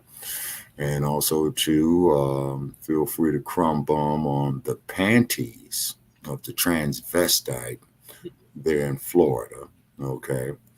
And definitely check out the hashtag there, Resurrection of the Mental Dead. We had created that hashtag here at Frontline Black News, and we're trying to market that hashtag as well too, because basically, folks, and definitely check out Cash App there, Shabaka St. Corey. And what we're going to do is try to start marketing, a series of flags and what have you for our cause, because we got our man there in Denver, Colorado, who's marketing quite well, and more power to that brother right there. You know who I'm talking about, Brother Che, Brother Aline, who does great research and what have you. He working And on then, he's working on a book. Oh, okay. And then, of course, too, for our anchor man, who has a publication out there too, Ramel Understanding and what have you. So what we're trying to do, folks, we're trying to bring it up here into the 21st century and what have you. And here's Shabaka's Black Experience Enhanced. We've been on the air now for 7 years, and then you got Tucca the Succa right there. Okay. That's our next topic, Shabaka. So I'm trying to get to. Oh, okay. Yeah, let's go on and start bumming on that punk. Yeah. Okay. Turnout drops. Self-identified Black Americans make up 14.2% of the U.S. population, or 42.7 million people. A 30% jump from 2000. Okay. Pew Research shows. It's more than that, Shabaka. Of course it is, you see. And then from what I understand about Pew Research, these clowns are kind of like Reaganites too, if memory serves me correct. You know what I'm saying? And I think it's raining here in Las Vegas. I'm gonna go take a look. I think I did see on the radar it was raining there. It looked like y'all had a chance. Oh yeah. Okay. All righty. So we're getting drenched out here, which is a good thing, because even the desert needs some types of water, you know what I'm saying? And then also too, this is August, and for those of you, and those of you of the Caucasian persuasion who thinks that we're all the same, please come to Las Vegas in the next 30 days. When it gets about 107 degrees, and we will prove to you that we are not the same. And for us to prove our point, copper tone. Yes, sir. Exactly. Copper tune, your sunscreens. You got to leave that at home. You know what I'm saying? And we got a inbox message here from one of our colleagues here. Yeah, Brother Che. And you gotta leave your they're kicking me out again. Keep talking about it. Oh, okay. All righty. Wait a minute. We got a development here out of Atlanta. Okay. Is that one of our colleagues had just inboxed me on. Okay. And when Brother Che comes back on, we're, going to talk about that. And so what it is that we appreciate, New Black Power Radio. Shout out there, to Sheikah Imam Akbar, the Dynamite, also to Dr. Truth Bay. Later, right? They should be about to go on in a couple minutes. Yeah. I think they come on 5 my time. Okay, and so we're definitely gonna. Yeah, and so we're definitely going to try to get on there, because they're reporting a story of one of our folks was killed, by the race soldiers, I believe. On there because I'm having all these technical difficulties. And the reason for the technical difficulties that these here are the algorithms of white supremacy, and that is all. You see, that is all, but as long as that we were on this platform talking about often one of our own people and and calling our women a B word and stuff like that, I'm sure the numbers would go up. But there's an old saying in the game of dominoes, and all of us have played dominoes or slapped some bones and what have you. And there's that old saying in dominoes, and I guess it's a universal law and principle of mathematics, that all money ain't good money. Okay. And then, you know, these political parties, you know, they are coming up, you know, with stuff and, you know, a platform of what they're going to have going on and things of that nature right there. And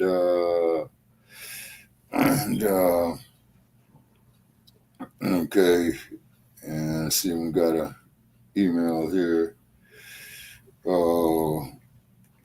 You know, from my anchor man. Oh, okay. Mm-hmm.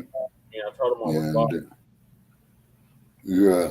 And then, so therefore, I just sent him back a message with the anchor man. He asked me a question about something I did yesterday. So we got to get with that brother there and free all political prisoners, is because from what I understand, and any of you legal eagles are welcome to call in, or any of you mainstream journalists are welcome to call in and what have you, talking about equal rights under the law that we do not have.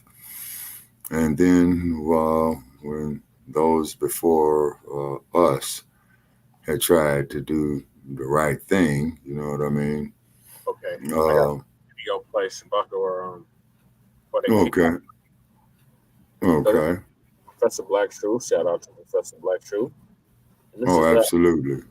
Is Ice Cube a sellout or not? Wow. I hope not. And he just did an interview with Tucca the Succa. Mm-hmm. If you recall, the one that got fired from Fox News. And rightfully so. I mean, I could care less if Rupert Murdoch goes broke. It would be a wonderful thing to see his old crusty ass standing on the side of the freeway talking about that he will work for food, and have Tucker Carlson right there with him. On the side of the road, did you hear about Billy Porter? No, what happened with Billy Porter? Billy Porter's daddy turned on him, and I guess they got a divorce, and he had to sell the house or some shit. Oh, wow. So he was out there in Hollywood wearing dresses for nothing. Pretty much, but they're kicking me out, so keep talking about it. Yes, sir. Okay. All righty. So therefore, ladies and gentlemen, you know, when you have such things that we just learned here with Billy Porter, you know, having grown black men with beards going around wearing dresses and things of that nature right there, they have the audacity to say that this is progress. But in actuality, it is a very, very grave insult and a very, very grave disrespect, you know, to us as a people. And once again, this here is just going to show how they used to sodomize black males on the plantation system in front of the black female. They would rape the black female in the presence of the black male, rather if it was his mother, his wife, or his daughter, or his granddaughter for that matter. You see what I mean? And the Willie Lynch Doctrine syndrome had stated that when it comes to the black female, that white men will negotiate her, quote unquote, at will. And I don't see roly-poly Martins or Obamas, you know, discussing that issue. And then, of course, you know, you got ass scratchers, Larry Elder, Leo Terrell. And by the way, to both of you miseducated lawyers, I will no longer be showing your books up on social media because I'm not going to give you no free advertisement, but we will crumb bum on you.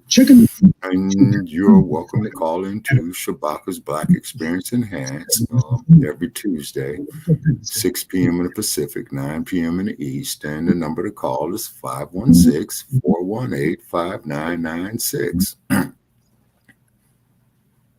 Okay. Yeah. About the good look. Okay. What's the professor saying about Ice Cube? This is what Ice Cube's been palling around with lately. Now, of course, like most of you, I try to make sure that I don't jump to conclusions and that I make sure that we dig beneath the surface, because that's what thinking people are supposed to do. I was hoping the same thing that a lot of you were hoping, that surely there's a good reason for this. Has to be a damn good reason for this one. Right. We all had the same sinking feeling when we saw this, because we know the difference between a black person who's making an unconventional maneuver and a Negro who's trying to audition for a job or some other type of crumbs for white power's table. We've seen this kind of thing go down enough times where by now we pretty much know the drill. And you guys know that as much as I hate talking about celebrities or pop culture or any of that nonsense, it had to be something significant if I decided that I was going to weigh in on it. Now, let's get the obvious part out of the way. We've been talking almost all day now. You haven't mentioned race a single time. You've mentioned economics, rich and poor, a number of times. Do you think that we overplay the role of racial conflict in American life? Yes. Oh, hell no. Race, it takes up too much space. Kiss my ass, Cube. Right. Kiss my ass, Cube. You just lost my respect, man. How you go from I never have dinner with the president? Yeah, the Cube, I'm done with you, man. I'm done with you, man. And I'm from Los Angeles too, Cube. I'm very, very disappointed in you, brother. Man, sitting up there with that trick, you know, who's an avid white supremacist and a hater of black people. Cube, I hate to say this about you, brother, and I'm just keeping it real, man, because I'm from Los Angeles like you, man. I'm very, very disappointed, brother. I really am. I really am. I really am. You talk all that good stuff in your rap videos. You're a great artist, man. You're a halfway decent actor and what have you. But anytime that you sit up there, man, and agree with a sack of shit like Tucker Carlson, brother, I'm done. Right. That did it. I'm flabbergasted. You know, you took all the wind out of my sails right there. Just keep talking about it. They're kicking me out again. Okay. And then again, ladies and gentlemen, you know, they're kicking out, you know, our host here at Front Line Blacc News. Okay. When you kick us out, when you give us low numbers on our podcast, this simply means is that we are speaking the truth that you feel uncomfortable with. Okay. Now, you clowns talk about, well, we got to have some type of reconciliation and all this old type of stuff like that. But when you systemically program your algorithms through artificial unintelligence to do this here to us, you think that we're just supposed to sit here and say, yas and balls, yas and Mr. Charlie, scratch our ass when it don't itch. Grin with nothing is funny. That day is over, people. Okay? It really is. So all you dumpsters out there, okay, go take a dump with the Trump, okay? And we're going to be doing a show on that in a very, very near future. Okay, take a dump with the Trump, and then Ron DeSantis or Ron DePanties. Why don't you take your campaign man to the city of San Francisco? It's because with you being a transvestite, and I'm saying you wearing women's underwear, that's why we call you DePanties, okay? Take your cause over there. It's because this here just goes to prove that the people who died in the civil rights movement, they died in vain. Yeah, they died in vain. When you come back 50, 60 years later, regressing, going back further in time than it was back there in the 1960s. I wonder what Fannie Lou Hamer would have to say what was going on. I wonder what Dr. King would have to say about what was going on. And Dr. King realized his mistake, shortly before his death with the burning house of integration. Okay, and the sad part about it is, Black family, is that this, I just don't know what to say. I really, really just don't know what to say. But Ice Cube, I'm done with you, Ice Cube. Straight out, man. I'm done with you, man. I am done with you. I am done with you. So that there, Ice Cube, has proved that you came straight out of Compton, got your nice mansion up there in Bel Air or Beverly Hills, if not both. And you straight sold us down the toilet, brother. I'm keeping it real with you. You know, big homie, you showed no. Well, I'm older than you. I would be the big homie. Yeah, but little homie, Ice Cube, you sold us down the tubes, man. Remember True to the Game? Yeah, I remember True to the Game. You didn't live up to that. Right, you know. And then when he had made what was that there, you know, South Central LA. Boom, boom, boom, boom, boom, boom. And as you said, Ice Cube, which was a fact, hell, even a strong guy in South Central LA. You know what I mean? And then just like the tour guide on the record, Elaine, who says that I'll be your tour guide of South Central LA, and that you all love the palm trees and the nice houses and all that. Hey, have you witnessed a drive-by? Is somebody taking your things? Maybe you photographed extracurricular activities by the police, as in Rodney King and what have you.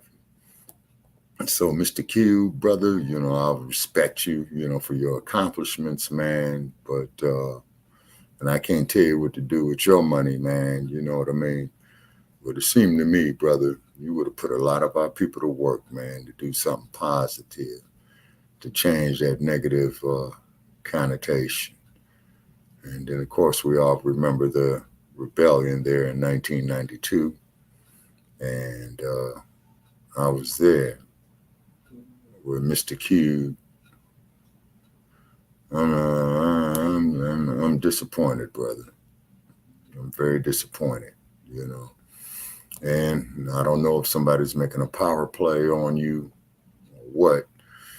If they are, brother, you know, I wish you the best on it, man. But when you sit up there and agree with a sack of shit like Tucker Carlson, that we're making too much out of race, when in actuality, it is all about race, you know. I just don't know what to say, brother. That there's cognitive dissonance, Mr. Cube. It really is. And also, too, Mr. Cube, you know, get with us, man, on Tuesday night on our episode of Shabaka's Black Experience Enhanced Row Your Boat. And the phone number you can call in at is 516-418-5996. So, once again, ladies and gentlemen, at Shabaka's Black Experience Enhanced, we deal with the Black experience from the beginning of time to 10 minutes ago. And please, folks, copy and place this flyer here on your wall. Okay. This one right here. We had the red one. So today we're showing this one right here. You see, right here is what you could do. Shabaka's Black Experience Enhanced. Okay, yeah, there we go. And there's our phone number right there, 516-418-5996. And there's our Facebook like page. You can follow us on Stinky Bird at Shabaka, capital EXP. We welcome all comments and letters of encouragement, insults, and put downs. And when you call in with your insults and put downs, that means that we are getting somewhere. And I'm very sorry, Mr. Cuba. Okay, run that by me again. Okay. I switched platforms for the studio, so hopefully that helps. Oh, okay. All righty. Yeah, then please continue with that interview. And please repeat what Tucker Carlson just said to him again. I just want to make sure I heard the same thing. So it's not about race. It's not about color and gender, and it's about who do you connect with. You know, on the same wavelength.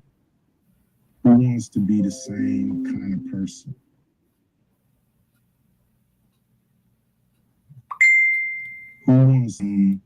That's who you connect with. So I think a lot of people make a lot of money off of, and they the ones who push it in all the time. There's more of that, doesn't there? Yeah, it seems like it's like you're stuck in a bad movie and you can't get out, and you're just running around looking for the exit, and this bad movie continues to just haunt you day by day by day. Yeah. Yeah, Mr. Keys, very disappointed in you, sir.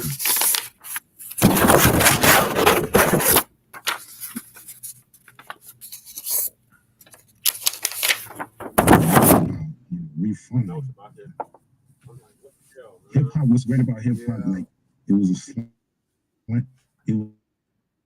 saying in hip hop, early hip hop. I think Rakim coined this phrase. You know, it ain't really fun, it's really bad. You know, and it's so true. It's not about where you come from, it's about where you at right now. You want to find out what a Negro really believes? Just put a white man in front of him. Ice Cube's transition into Jay-Z light was complete. This colorblind crap about race is overplayed in America. A lot of things are made about race that aren't about race. It's about who you vibe with and who you get along with. It's not about where you come from. It's where you at. Is widely regarded by real hip-hop fans to be the greatest rapper who ever did it. And Ice Cube is certain to have heard the black grassroots say that, and yet even the esteemed goat of hip-hop his opinion. See, when these Negroes who get white media airplay and white media time, after a while you can tell they're trying to keep their largely white customer base and the white media types they answer to happy with them. Paul Mooney talked about this. It was why he couldn't stand the black celebrities set out there in LA. These Negroes who, when a white person asks them about race, they try to talk like, I'm so above it. I'm so above that kind of thing. If I may be bluntly honest about it, I couldn't tell if Ice Cube was a rapper or a ballerina with all the tiptoeing he was doing around the issues. He didn't sound like a rapper. Wow. He sounded like a politician trying to walk a tightrope and making his answers so unoffensive that even a dyed-in-the-wool anti-black racist degenerate like Tucker Carlson was pleased with his answers. Race is an issue in America, and it's become more so in recent years precisely because of people like Ice Cube's new buddy, Tucker Carlson. Tucker Carlson has been one of the main causes of the growing racial tension in America. The white right has been pushing a jihad about white population numbers and the eroding white cultural dominance. And Fox News has been the tip of the spear on that one, with Tucker Carlson being the main one spreading racial hysteria, specifically pointing their ire at black people. And they have gone out of their way to justify literally every act of racial violence in America against black Americans, including the Mother Emanuel Church massacre. Fox News, before they even knew who the killer was already saying, well, it's amazing that people think that this was racial. That is what's been causing the racial tension in America. That is what's been causing the racial tension to grow, because racists like Tucker Carlson are one of these half-brained so-called accelerationists, individuals who want to basically bring down American society, because as far as they're concerned, if America crumbles, then they think that they're going to be able to establish a re-entrenched white ethno-state, and that they'll be able to do it under cover of chaos. You know, the same way you got these white supremacists who like to go to places where hurricanes or tornadoes have hit some sort of natural disaster and start killing black people with their guns. They like to do that mess under cover of chaos. But as far as the white supremacists are concerned, hopefully they can try to engineer some sort of nationwide version of that. That's the well that a lot of these white right-wing nuts draw from. And Ice Cube actually calls himself a free thinker. How can that be? Because listening to this interview, all I heard is the same inoffensive, stale, repetitive claptrap that I hear from every Negro trying to finesse themselves a job with a white right-wing think tank or a conservative media outlet. If Ice Cube had one little critical sentence about Bill Maher, he should have had an encyclopedia's worth of criticism for Tucker Carlson, as much of a racist as he is. Now, to save you a little bit of time, when asked why it was that Cube wanted to talk with Tucker Carlson, Cube's main gripes were that he used to be able to go on The View, but he claims a producer said some of the hosts didn't want him back, though he never says who. And Cube also complained that he couldn't get any FaceTime with Oprah Winfrey. Oprah hasn't had a show in God knows how long, so I'm not exactly sure what that's even supposed to mean. Now, I'm not saying that Oprah or The View are anybody that we should be supporting. They're not. What I'm saying is this doesn't even sound right. Right. What Ice Cube's saying sounds pretty weak, and why go to Tucker Carlson? Now, it's about this time that we usually get the lead paint HD babies who come dragging their clubbed feet into the comment section and start talking stupid about chess moves. Most of the people who use that phrase couldn't win a game of tic-tac-toe, and they don't know the first thing about chess. Right. You know, we heard that talking point used when talking about another rapper, Jay-Z. We heard that his sucking up to the white owners of the NFL during the Kaepernick protest was a chess move. People say he's not bootlicking, he's making a chess move. We always hear this bullcrap talking point, and it's always wrong. Now, people will try to say, certainly Ice Cube will try to say, that he's just wanting to show the Democrats that he will talk with anyone when it comes to forwarding Black people's interests. You know, a lot of people, they think I'm a Republican, I'm a right-winger, just because I was willing to speak to the Trump administration, and I was willing to speak with the Biden administration as well. You know. One guy in the administration, but it didn't go anywhere. You know, Man, I'm putting it out there, Ice Cube. You lost your street cred with me, man. You lost your street cred with me, Cat. Oh, big time. We lost all this. Yeah. Now, that probably wouldn't be so bad, except for the fact that Ice Cube wasn't forwarding any sort of interest. This was just a plain old interview. It might as well have been on HBO or something. Right. Did he mention reparations? No. Did he mention anything? Right. Black people? It was basically Ice Cube talks around every question. He gave some vague, very vague allusions to Black people not getting what they're supposed to be getting, gentrification running roughshod over Black people. It was pretty boilerplate stuff. It was nothing extraordinary. If he was talking to Republican lawmakers and saying that Black people want this or that, that would be one thing. But we don't need a pointless sit down with anybody. For him to have a chit chat with Tucker Carlson is as meaningless as having not met Biden at all, because neither one of them would do anything. Without his Fox News show, Tucker Carlson is powerless. He has no influence. Just like Tucker Carlson has failed at every media venture he's ever tried. He got canned from every single cable show that made the mistake of putting him on. It was only when he got on at Fox News and was given Bill O'Reilly's old slot that he finally was successful at something. Now Fox has thrown Tucker out with the trash, and Carlson has no options. His attempts to try to port his Fox News audience over to Twitter and reinvent himself as some sort of internet personality there has been more sizzle than steak. Fox News didn't need Tucker Carlson any more than they needed Bill O'Reilly. Fox knows their putrid racist audience will gobble up the red meat no matter who serves it to them. Fox News knows that they could put any trained monkey in that time slot and they'd still get the ratings because it's the content that their racist audience is showing up to see, not the person presenting it. And Tucker Carlson is hardly Mr. Personality. He's still the same stale, dry, boring punk he always was, the same empty vessel that all those other networks looked at and said he ain't got what it takes. That's why he had to go so extra with the blatant white supremacy talking points that he used. The same thing with Ron DeSantis. Carlson draws from the exact same well because he has the exact same deficits that DeSantis does. No ideas, no charisma, no charm, and no character. So of course he has to go over the top with all the white supremacist race baiting. Nobody's going to actually turn on Fox News to see Tucker Carlson. And what's he up to now? Well, what we see him doing is the same thing Megyn Kelly's been trying to do. Expand his audience by deciding to bring in some different people just to show that he's not a complete idiot. He no longer has Fox News behind him, so he's got to try to expand beyond that. He's already gone about as far as he can go on Twitter. Tucker Carlson, like Megyn Kelly, is no longer plugged into the Fox News machine, so they're going to have to try to show people that they're at least halfway reasonable. But listening to the interview that Ice Cube did with Tucker Carlson, Carlson made it sound like Ice Cube was the one who wanted to talk to him, and Ice Cube didn't refute that at all. Now, a lot of you have asked why I don't talk about Ice Cube. I've mentioned him a couple of times on Twitter, mostly to mention him as a talking point against Biden not allowing any Black people who even remotely talk about Black interests to come to the White House. But my mentions of Ice Cube have gone no further than that. Why? Because I haven't seen where Ice Cube has gone any farther than that.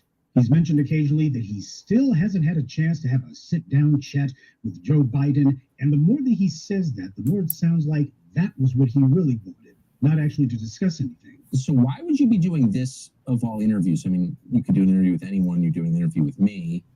Obviously, you're going to take abuse for doing that. Like, why would you do that? Because I think it's silly not to talk to people. I think whether we agree or not, right? That has nothing to do with it. You know, it's like, this is what it's all about. Let's talk about it. Let's debate. Yeah. You know, it's just when I've became an independent thinker, when I've, oh man. You know, I don't follow their brand. Yeah, they pulled a power play on him in LA. Man. Yeah, they pulled the power play on him. Black racist. Tucker Carlson gives Ice Cube an easy softball about Biden not producing anything for Black voters. That's redundant. And it's an easy point for Carlson to bring up because the white right doesn't mind actually bringing up Black people's criticisms of the Democrats, though at no point does the white right ever say that they are going to do what Black people are demanding. Notice how that never comes up? In fact, Tucker Carlson and the white right have been the main ones demonizing what Black people have been demanding. They've been the main ones saying reparations, this is just racism against white people, all the rest of it. Ice Cube, however, refused to point out that no Republican candidate has ever promised us anything either, and that he hasn't had any Republican politician agree to sit down with him or even talk to him. There's nothing that you can say about Biden and the Democrats that you also can't say about the GOP. So why is Tucker Carlson trying to act as if Black people's criticism of the Democrats somehow means that Republicans are a better option? It's a distinction without a difference. This is not about Black voters trying to make ourselves acceptable to either political party. This is about both political parties pursuing a hyper-aggressive anti-Black stance. And we have seen this anti-Black policy being consistently carried out for 150 years across both political parties. Be they Republican or Democrat, they always maintain that anti-Black policy. Ice Cube is right to address Biden's lies and Biden's refusal to do anything for Black voters. But what he's wrong to not do is to not say a word about how blatantly racist the GOP is and how the GOP are not an option for us either because they haven't been doing anything to deserve our vote. What kind of free thinker is this? I'm still waiting for the chess move here. Obviously, Ice Cube's trying to appeal to a white audience. Then again, that's who primarily buys the music that he makes.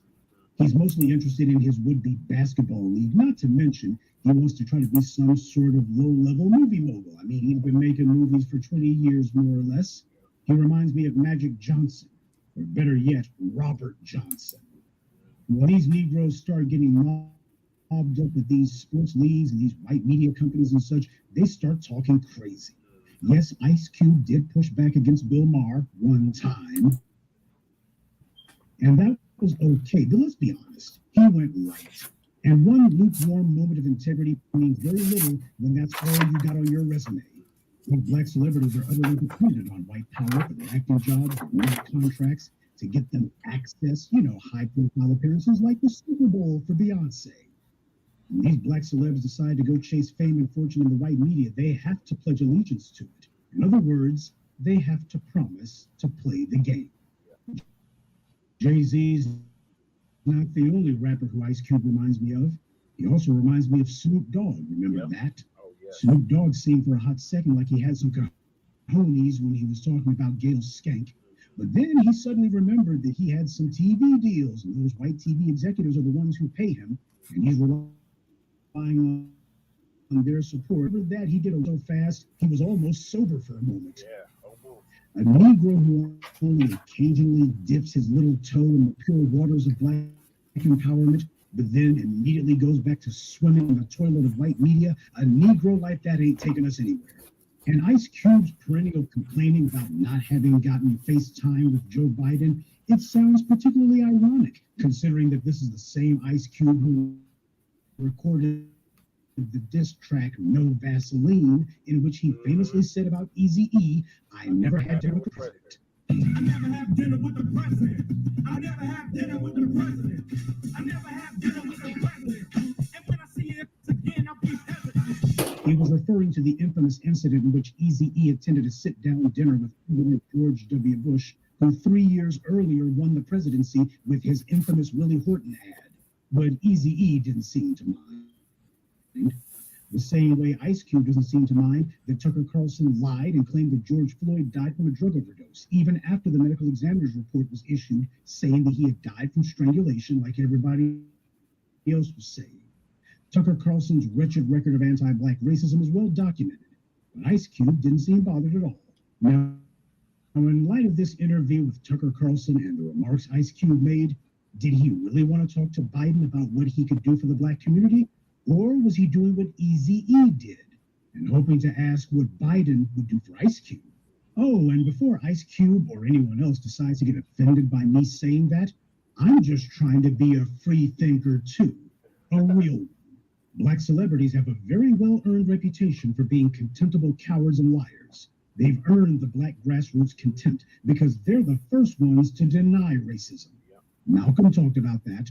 When the white media brings on white experts to talk about white people's issues, they have people who work for universities and corporations. But whenever the white media brings on a so-called black expert or a black figure to talk on black issues, it's always a comedian, actor, or singer.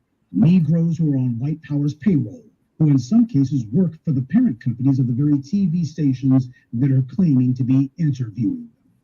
A black celebrity cannot speak against white power, and certainly can't do it at the white media because they're employees of the white media. And to speak to black empowerment means to oppose the white media. Many of you have expressed feeling betrayed by what Ice Cube has done. You're justified in feeling that way, but let's be honest. How much interaction has he actually had with us, the black grassroots, anyway? You can be disgusted, but if you're surprised to the point that you feel betrayed, that means you haven't been paying as to trust black celebrities. When they seem to say something that makes sense, you have to understand that is only to be taken in isolation. And black celebrities on the blue moon, occasionally when they actually do mention black people, they're usually not talking about us as a community. They're usually using black people as a euphemism for themselves. Most of these black celebrities don't have any sort of substantive contact with the black community.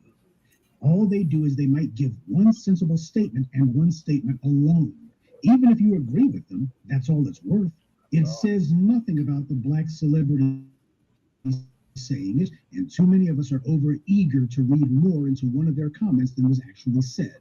When Dave Chappelle was getting dragged for his comedy special, I gave credit to how it was making certain anti-black racists angry, but I also made sure to point out how Dave Chappelle has done and said things against our interests, and that we can point out the significance of what he said as far as who it made angry. But we mustn't make the mistake of praising him for it. We have to be honest about why he said what he said. And when he says black community, Dave Chappelle dang sure is not talking about the rest of us. He's talking about himself. By the way, a while back, I had some morons who called themselves trying to do a gotcha on me, saying you were praising Dave Chappelle, wasn't you?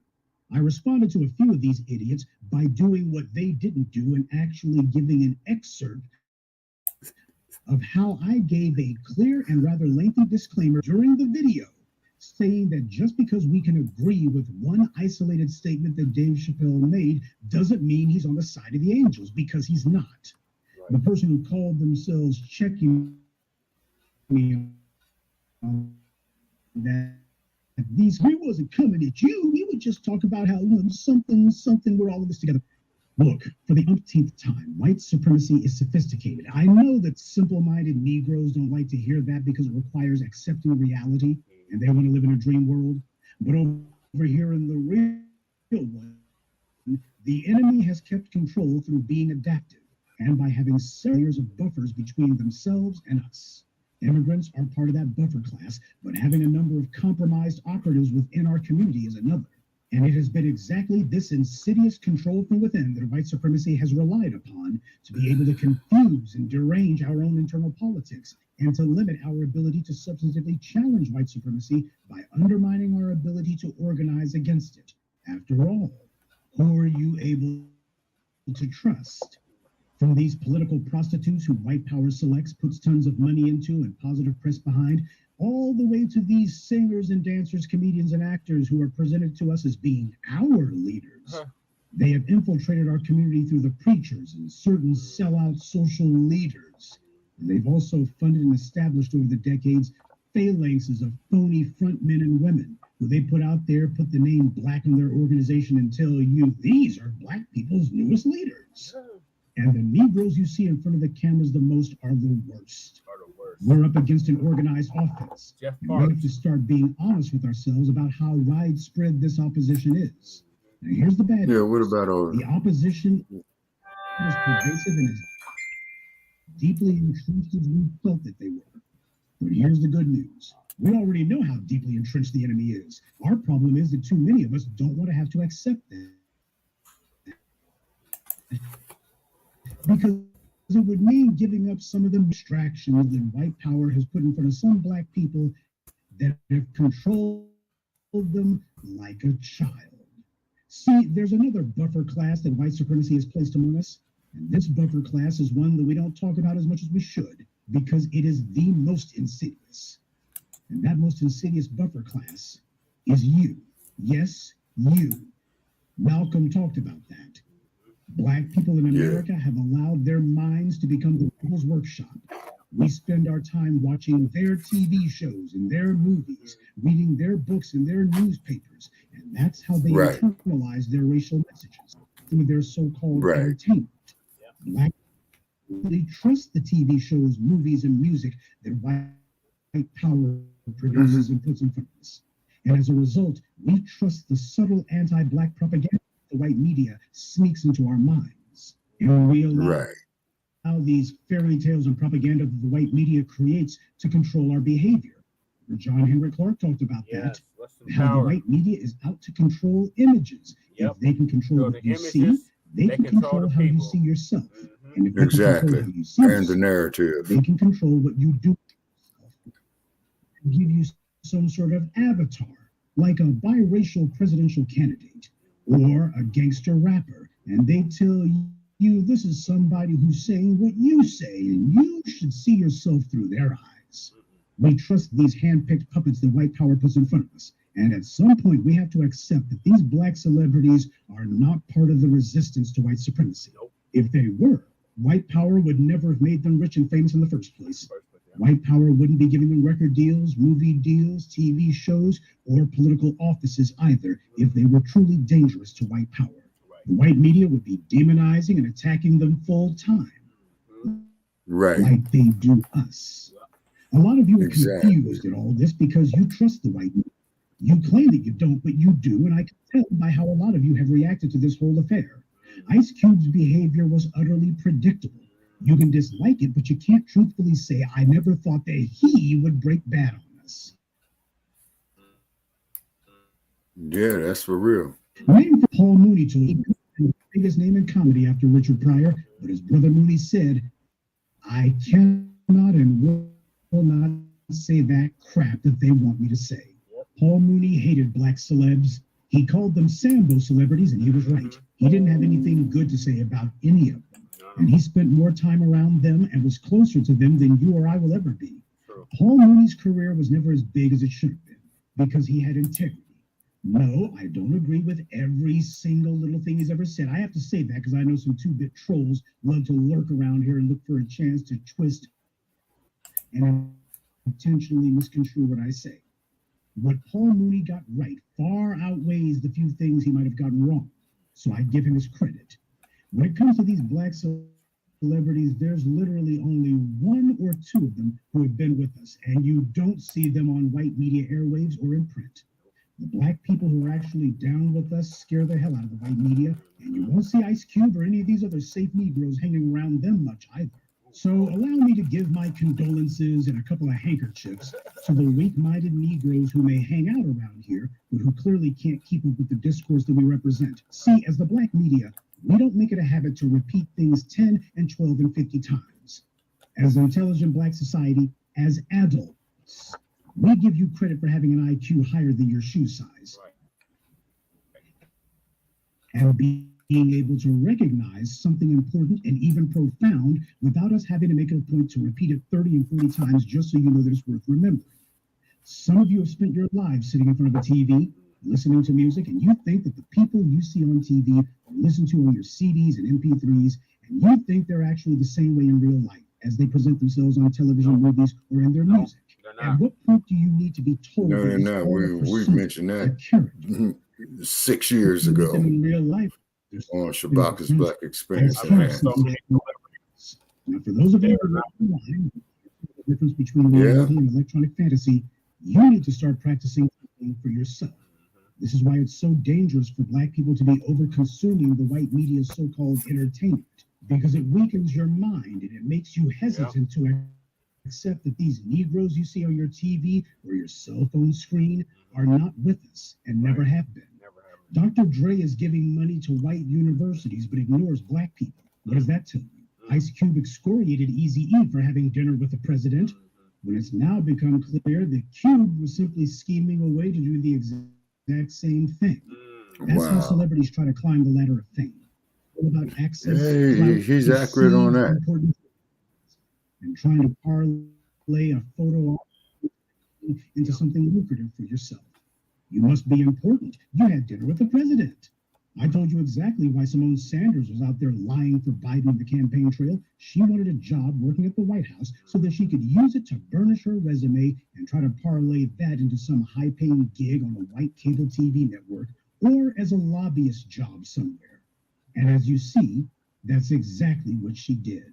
One of the worst things that makes Ice Cube's pivot to being an unoffensive media figure so galling is that he's trying to have it both ways when you can't. There is no middle ground between justice and genocide. There is no middle ground between the destruction of Black people and our empowerment. There is no middle ground between making war on those who cheerlead for our destruction and making nice with them. At what point has Tucker Carlson shown himself to have changed to the point that he should be acceptable to Black people? Has he admitted to, much less atoned for, the many years of anti-Black propaganda that he's boldly spewed? All the times that he has cheerleaded for the murders of Black people and even defended the killing of white people who demonstrated on Black people's behalf? Has he made any sort of atonement for that? Nope. What is sitting down with him supposed to do exactly? Show you that Black people like Cube are open-minded? You know, you can be so open-minded that your brain falls out of your head. Some Negroes just want to be part of the cult of celebrity, so for them, as long as they play it the right way, they can go anywhere and play footsie with blatant white supremacists if they want, and they figure it's all just another media appearance, so long as they play it the right way. It's the old bootlick two-step. White supremacy doesn't have any new plays in the playbook, and these bootlicks, being puppets of white power, also don't have any new plays either. You need to understand there is no difference between Simone Sanders, Dr. Dre, Dave Chappelle, or Ice Cube. Once you go working for the white media or trying to make your daily bread in their media, you are pot committed. They're all looking for a check from some white benefactor, but we're not. So our interests will never be aligned. We're trying to crush white power. They're trying to get some money from it. They can try to fake being on the side of the angels all they want, but time always forces everyone to show who they truly are and where they truly stand. As Black people, there's no excuse for not already knowing this. We've seen this happen enough times where we're supposed to know by now how this will turn out. With other groups, when they see their celebrities or their high-profile figures working against their interests, they don't get depressed about it or defeatist or down in the mouth. Instead, they talk to each other and say, we're not going to put any stock in those idiots over there because they always break bad on us. Other groups recognize when members of their group are against them, and they dismiss them, and everyone gets on board with that. And it doesn't need to be said dozens of times either. But then again, other groups don't make the mistake of watching all that much TV or listening to all that music either. Now, for all you black folks out there who are crying tears and heartbroken about Ice Cube's interview with Tucker Carlson, let this stand as a lesson to you. The more you embrace white media, the harder it will be for you to let it go. No matter how gangsta Ice Cube has pretended to be in the past, the die was cast with him when he tried to become a movie star back in the 90s. He was already playing the game back then. Well, if nothing else, Ice Cube has certainly lived up to his name. He melted under pressure from white power and has now evaporated, leaving behind absolutely nothing. Good evening, and be one. I'd like to take a moment to mention some of our contributors. David Green, Elaine Zenga, Kenneth Johnson, and Bo Eldridge McLean. Salute to them, and thank you to everyone for listening, liking, and sharing this message. Black empowerment only exists because of you. Wow. Okay, we got, yeah, my thoughts on that there. The professor once again was right. Okay, and I agree with him, but I came across some material right here. It states here, sir, and this here is that a new course.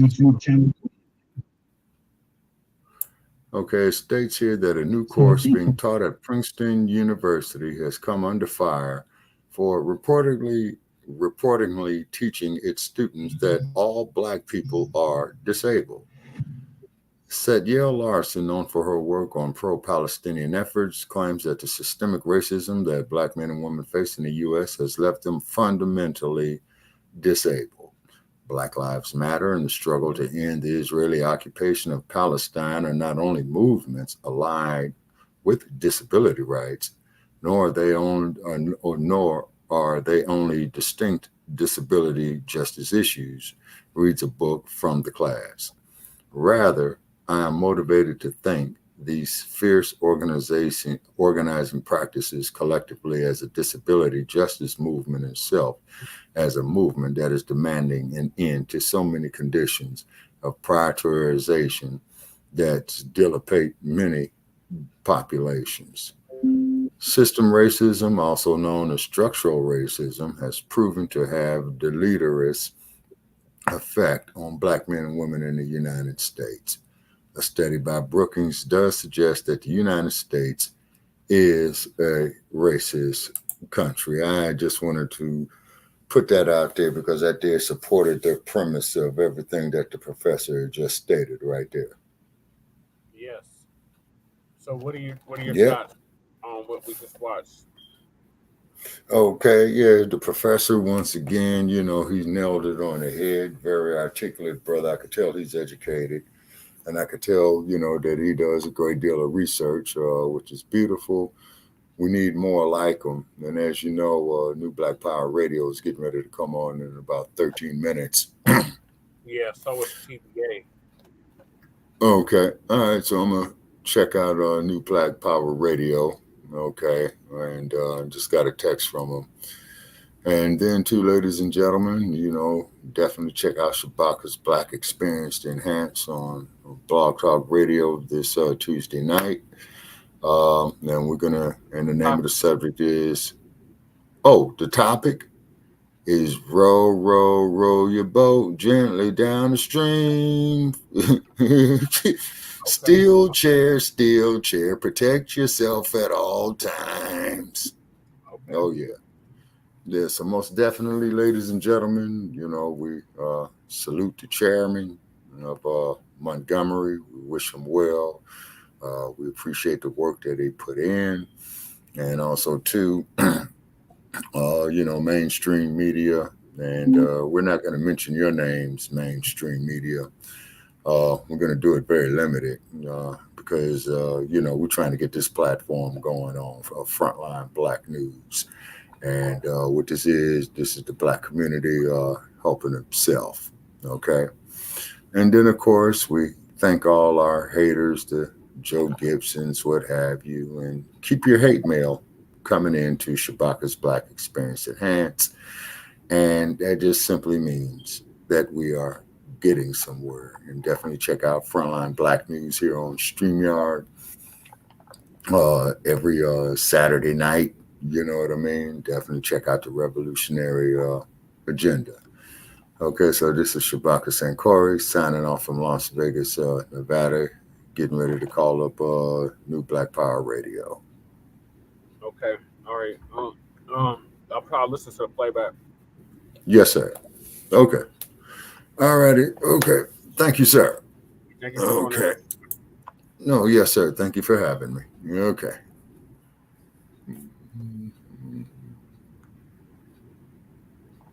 So we are on to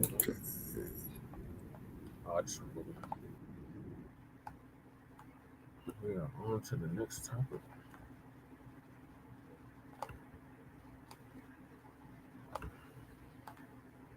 Well, I may just do a part 3 because TBA is about to come on in 10 minutes. Where I'm talk about oh man.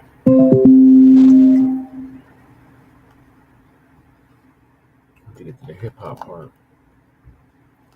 After hearing Professional Black Children, I can't even say I'm disappointed in Ice Cube anymore. And shout out to Killer Cam. Back in the day, he exposed Ice Cube for the sellout he was. So I can't even say I'm surprised. Kind of torn right now, but I don't know if I want to do another show later. Yeah, because we're at 2.5 hours. All right. Thank y'all for tuning into season 3, episode 19, part 2 of the Front Line Black News. We'll be back later on, either tonight or tomorrow, with part 3. There's still topics we didn't get to, and that is hip hop turns 50 years old this past Friday, August 11th, 2023. Should Foundation of Black Americans Descendants of American Chattel Slavery, Freedmen, be gatekeeping our culture, and Unhoused Neighbor News and Unhoused Neighbor Sweets. So make sure y'all stay tuned for that. In the meantime, make sure you like and subscribe to all of our platforms, Frontline Black News, the Revolutionary Agenda, and Shabaka's Black Experience Enhanced. Let's stay black, stay dangerous, stay empowered. I'm sorry Lady Tay wasn't able to join us this afternoon. Hopefully she'll be on the next show. And she'll be doing the RBA here shortly as well. So peace, love, light, reparations, and separations, and black empowerment. We'll catch y'all on future content. Peace.